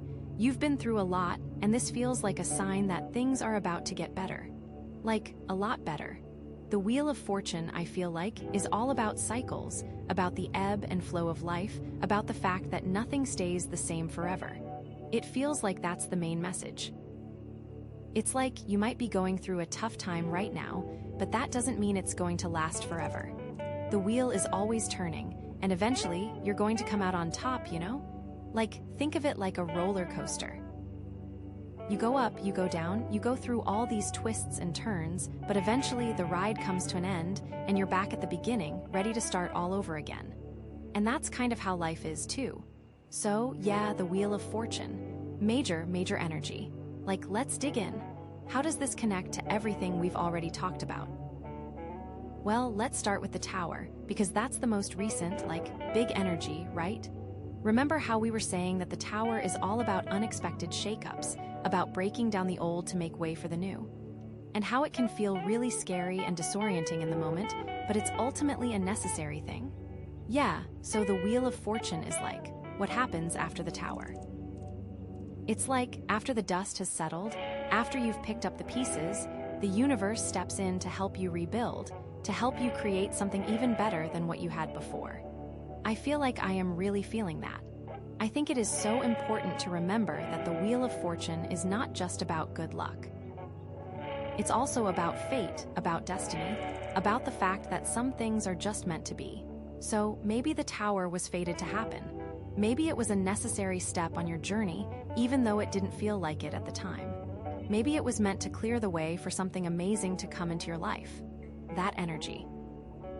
So, with the Wheel of Fortune coming after the Tower, it's like the universe is saying, okay, you've been through a lot, but now it's time for things to turn around. It's time for you to catch a break. It's time for you to start attracting good luck and good fortune into your life. I feel like things will shift, and there's always a but, right? The Wheel of Fortune is also a reminder that you can't just sit back and wait for good things to happen. You have to take action, you have to be proactive, you have to create your own luck. So, it's not just about fate, it's also about free will. It's about choosing to align yourself with the energy of the universe, and then taking the steps to manifest your desires. I feel like that energy is just surrounding you. That is really the energy I am feeling. It feels so good. And that brings us to the Five of Swords, because that's where things get a little bit tricky, right? Remember how we were saying that the Five of Swords is all about conflict, tension, and maybe even a little bit of betrayal. And how it's about the aftermath of a big shakeup and the temptation to win at all costs, even if it means resorting to pettiness and revenge. Yeah, so the Wheel of Fortune can actually go either way with the Five of Swords. It could be a sign that the conflict is about to be resolved, that things are going to get better between you and the other person, or it could be a sign that the conflict is going to escalate, that things are going to get even worse before they get better. But like, how do you know which way it's going to go?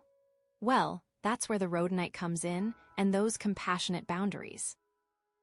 Because the Rhodonite is all about harmonizing, about finding that balance, about navigating conflict in a way that's respectful, compassionate, and mutually beneficial. It also feels like it's about respecting yourself too. The key here is to use the energy of the Wheel of Fortune to choose the higher path, to choose love over fear, to choose forgiveness over revenge, even when it's difficult. Even when you're tempted to lash out, even when you feel like you've been wronged. Because, remember, the Wheel of Fortune is all about cycles. So, if you choose to engage in pettiness and revenge, you're just going to perpetuate the cycle of conflict. You're going to keep attracting negativity into your life. But if you choose to rise above it, to forgive, to let go, to focus on your own healing, you're going to break the cycle. You're going to attract positive energy into your life. You're going to create a better future for yourself. I really feel like that is something that you can do. And the Rhodonite is there to help you do it. It's like the Rhodonite is whispering in your ear, you have the power to choose. You can choose to stay stuck in the cycle of conflict, or you can choose to break free and create a better future for yourself. And the Wheel of Fortune is like, okay, I'm giving you this opportunity. I'm giving you this chance to turn things around, but it's up to you to take it. It's up to you to make the right choices. Do you feel that? It is all there for you. So how do you do that? How do you use the energy of the Wheel of Fortune to create positive change in your life, especially in the context of the Tower and the Five of Swords? Well, I think the first step is to surrender to the flow of the universe. To trust that everything is happening for a reason, even when it doesn't make sense. to let go of your need to control everything and to allow the universe to guide you. I just really feel like you are being guided. It's like, imagine you're on a boat and you're trying to row against the current. You're struggling, you're getting tired, you're not making any progress. But then you decide to let go of the oars, to surrender to the current, to allow the boat to take you where it's meant to go. And suddenly, you're moving forward, you're making progress, you're enjoying the ride. That's kind of how it is with the Wheel of Fortune. When you try to control everything, when you try to force things to happen, you're just going to struggle and get tired. But when you surrender to the flow of the universe, when you trust that everything is happening for a reason, you're going to find that things start to fall into place, almost effortlessly. You have that power within you. This is such an important message, that. And then, the second step is to focus on your own growth and healing. To use this opportunity to learn from your experiences, to heal your wounds, to become a better version of yourself. To ask yourself, what can I learn from the Tower? What can I learn from the Five of Swords? How can I use these experiences to grow and evolve? It's like, imagine you're a gardener and you've just gone through a storm. The storm has damaged your garden, it's uprooted some plants, it's scattered the seeds. But instead of getting discouraged, you use the storm as an opportunity to create a better garden. You replant the uprooted plants, you weed out the damaged ones, you sow new seeds. And eventually, you create a garden that's even more beautiful and vibrant than it was before. And that's kind of how it is with your life. When you go through tough times, you can use those experiences as opportunities to grow and evolve. You can learn from your mistakes, you can heal your wounds, you can become a stronger, more resilient person. You have so much that you can do. It feels like you need to give yourself the credit you deserve. The third step is to set clear and compassionate boundaries, to define what you're willing to tolerate and what you're not willing to tolerate, to communicate your needs clearly and respectfully, to protect your energy and your well-being. We've talked about that. Because, remember, the Wheel of Fortune is all about cycles. So, if you don't set boundaries, if you don't protect your energy, you're just going to keep attracting the same negative experiences into your life. You're going to keep getting stuck in the same patterns of conflict and drama. But if you set boundaries, if you protect your energy, you're going to break those cycles. You're going to create a healthier, more fulfilling life for yourself. You're going to attract people and experiences that are aligned with your values and your desires.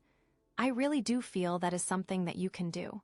And the Rhodonite is there to help you do it. It's like, the Rhodonite is reminding you that you deserve to be treated with respect, that you deserve to be happy, that you deserve to live a life that's aligned with your soul's purpose. But it's up to you to make that happen. It's up to you to set those boundaries, to protect your energy, to choose love over fear. You can do all of these things. And that brings us back to the Fool, because that's where this whole journey started, right? With that sense of adventure, that sense of excitement, that sense of unlimited possibility. And now, you've gone through the Tower, you've navigated the Five of Swords, and you're standing at the precipice of the Wheel of Fortune. And it's like you've come full circle. You've learned so much, you've grown so much, you've become so much stronger. And you're ready to start a new cycle, a new chapter, a new adventure. You are so ready. But this time, you're not the fool anymore. You're not naive, you're not reckless, you're not afraid. You're wise, you're resilient, you're empowered. You know what you want, you know what you deserve, and you're ready to create it. I am so excited to see what you do. And the Rhodonite is there to guide you every step of the way. It's like, the Rhodonite is your compass, your guide, your protector. It's helping you to stay grounded, to stay centered, to stay true to your values, even when things get tough. It's helping you to navigate the ups and downs of the Wheel of Fortune with grace, with compassion, and with a deep sense of self-awareness. And with that, I just am so excited to say, let's pull the final card. What's the grand finale here? I have no idea, but whatever happens, it will be amazing. Okay, wow, okay, after all of that, the Fool, the Lovers, the Tower, the Five of Swords, the Wheel of Fortune, like the roller coaster of emotions. We get Judgment. Like, whoa, talk about a wake-up call, right? This card, it's like the universe is shouting, it's time to rise and shine. It's time to really be who you're meant to be. I am getting chills. Judgment, it's all about forgiveness, it's about acceptance. It's about like really seeing yourself, flaws and all, and still loving yourself. And it's about making some serious decisions about your life, about what you want to keep and what you want to let go of. It feels so important, right? So, judgment, big card, big energy. Let's dive in and see how it connects to everything else, yeah. So, remember the tower? That big shakeup, that moment when everything felt like it was falling apart. Judgment is what happens after you've picked up all the pieces. It's you've gone through this, crazy transformation, and now you're finally ready to, really understand what it all meant, It's you're seeing everything with new eyes. The message is here. Maybe the tower was a relationship ending, right? Judgment is about forgiving yourself, forgiving the other person, and really understanding what went wrong. It's about learning from the past and moving forward without all that baggage, Or maybe the tower was a job loss. Judgment is about seeing the bigger picture, realizing that that job wasn't really aligned with your soul's purpose, and embracing this new opportunity to find something that truly makes you happy. I am so excited, wow. And then there's the Five of Swords, all that conflict and tension, all that temptation to get revenge, right? Judgment is saying, no, I'm not going to let that define me. I'm not going to let that drag me down. It's about choosing forgiveness, choosing compassion, even for the people who have hurt you. That's a hard one, right? But judgment is about rising above all that pettiness and negativity and really stepping into your power. I feel that so much for you. It's you're realizing that holding onto grudges and resentments is only hurting yourself, and that the only way to truly heal is to let it all go. And that takes strength, right? Huge strength. Huge, amazing strength. And then we have the Wheel of Fortune, which is the universe is turning things around, bringing some good luck your way, right? Judgment is saying, okay, universe, I'm ready. I'm ready to receive all that good stuff. I'm ready to create a life that's aligned with my highest potential. It's the universe is turning, it is going your way, it is aligning. It's so amazing to see that all of the pieces are falling into place. It's you've gone through all these challenges, you've learned all these lessons, and now you're finally ready to step into your true power and create a life that's filled with joy, love, and abundance. I feel that deep in my soul for you. So amazing. So, how does judgment tie into the Rhodonite and the whole theme of compassionate boundaries?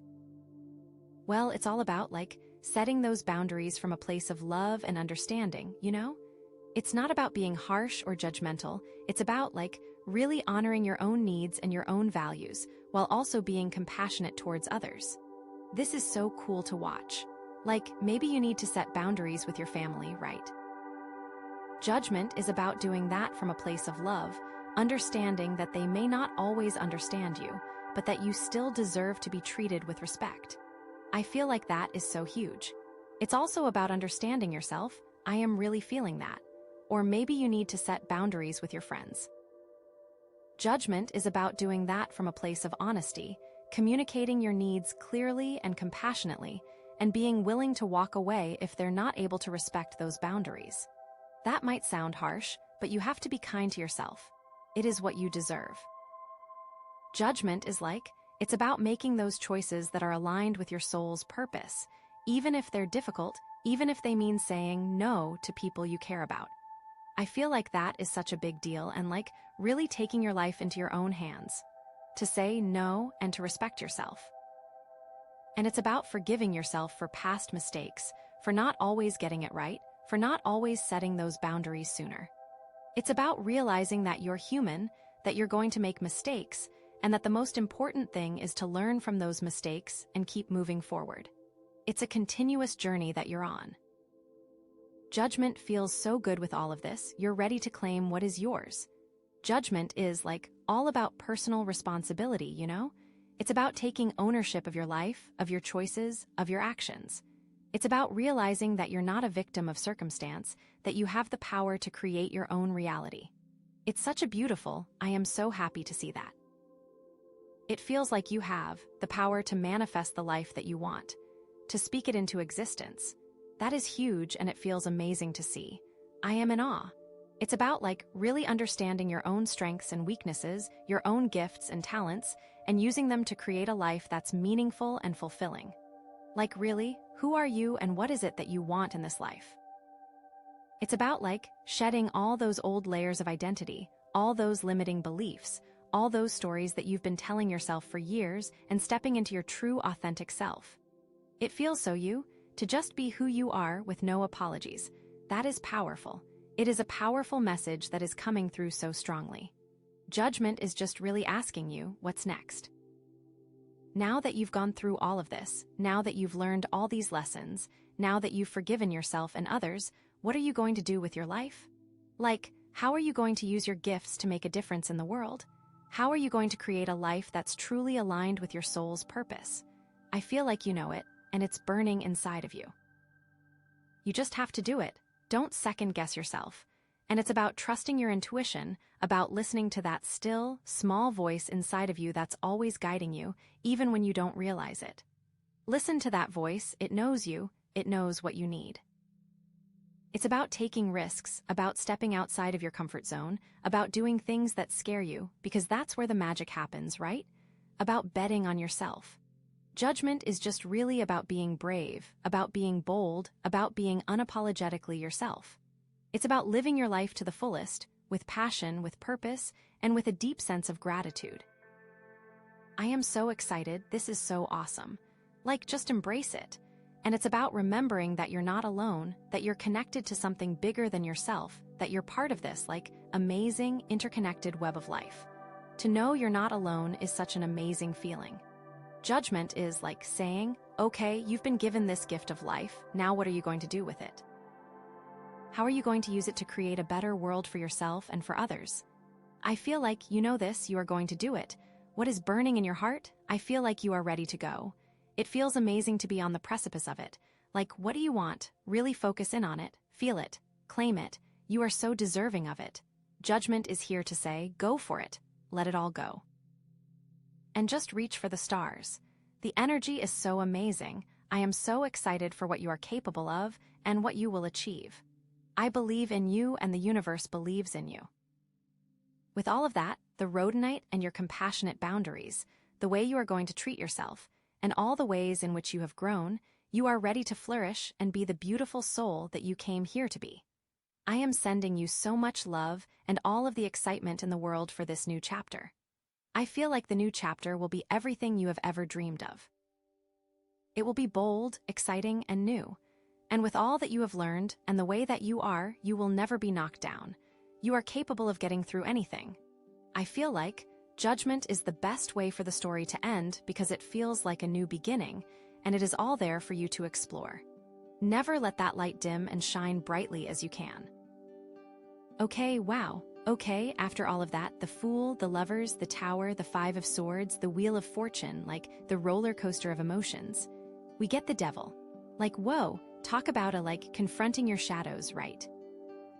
This card isn't about being evil or anything. It's about the things that hold us back, the chains we put on ourselves, the limiting beliefs that keep us stuck, you know? It's heavy, I know, but we got this. What are the things that you're addicted to? What are the patterns that you keep repeating, even though they're not good for you? Where are you giving your power away? Those are the questions the devil wants us to ask. So, yeah, the devil, big card, big energy. Let's dive in and see how it connects to everything else, yeah. So, remember the Fool, that leap of faith, that new beginning? The devil is what happens if you don't learn your lessons along the way?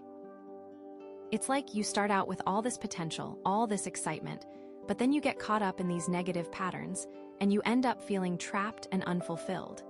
It's you're so busy chasing after things that don't really matter, you forget what's truly important to you, you know? I feel the lesson is that it is so easy to lose yourself. Or, remember the Lovers. That choice between love and fear, the devil is what happens if you choose fear? It's you're so afraid of getting hurt, of being vulnerable, that you end up building these walls around your heart, and you cut yourself off from the love and connection that you crave. You know, or maybe it is that you love too hard and cling. I feel that might be ringing true for a few of you out there. It's like you want to give and give but forget that you are someone who needs to be loved too. And then there's the Tower, all that unexpected upheaval, all that shaking up of your foundations, right? The devil is like, what happens if you resist the change? It's like you're so attached to the old ways of doing things, you're so afraid of the unknown, that you end up clinging to these structures that are crumbling around you, and you make yourself miserable in the process. I feel like that is so pertinent to our lives right now. And then there's the Five of Swords, that conflict and tension, that temptation to win at all costs, right? The devil is like, what happens if you let your ego get the best of you? It's like you're so focused on being right, on proving yourself, that you end up hurting yourself and others, and you create all this unnecessary drama in your life. It feels so not good to linger there. It is so important to know when to walk away, to take care of yourself first, to not get caught up in the toxic. And the Wheel of Fortune, that reminder that things are always changing, that cycles come and go, right? The devil is like, what happens if you get stuck in a rut? It's like you're so afraid of taking risks, of stepping outside of your comfort zone, that you end up repeating the same patterns over and over again, and you never really grow or evolve. Does that make sense? So, the devil is basically the shadow side of all those other cards. It's the warning sign that you're heading down the wrong path, that you're getting caught up in these negative patterns that are holding you back from your full potential. The important thing is that it's a warning. It's not too late. So, how does the devil tie into the Rhodonite and the whole theme of compassionate boundaries? Well, it's all about, setting those boundaries with yourself, you know? It's about recognizing those self-destructive tendencies, those limiting beliefs, those patterns that are keeping you stuck, and making a conscious effort to break free from them. It's heavy stuff. Maybe you need to set boundaries with your phone, right? The devil is about recognizing that you're spending too much time scrolling through social media, comparing yourself to others, and feeling bad about yourself. It's about setting a timer, putting your phone away, and doing something that nourishes your soul, like reading a book, going for a walk, or spending time with loved ones. That is so needed by some of us. Me included, haha, or maybe you need to set boundaries with your inner critic. The devil is about recognizing that you're constantly putting yourself down, telling yourself that you're not good enough, that you'll never succeed. It's about challenging those negative thoughts, replacing them with positive affirmations, and treating yourself with the same kindness and compassion that you would offer to a friend. Ooh, that hits hard. The devil is all about taking responsibility for your own happiness, you know. It's about realizing that you have the power to break free from those chains, to overcome those limitations, to create a life that's filled with joy, love, and abundance. It takes work and dedication, but it is so worth it. The devil wants you to ask yourself, what am I really afraid of? What am I really craving? What am I really trying to avoid? Because those are the things that are holding you back. Those are the chains that you need to break. The key to overcoming the devil is self-awareness, compassion, and a willingness to change.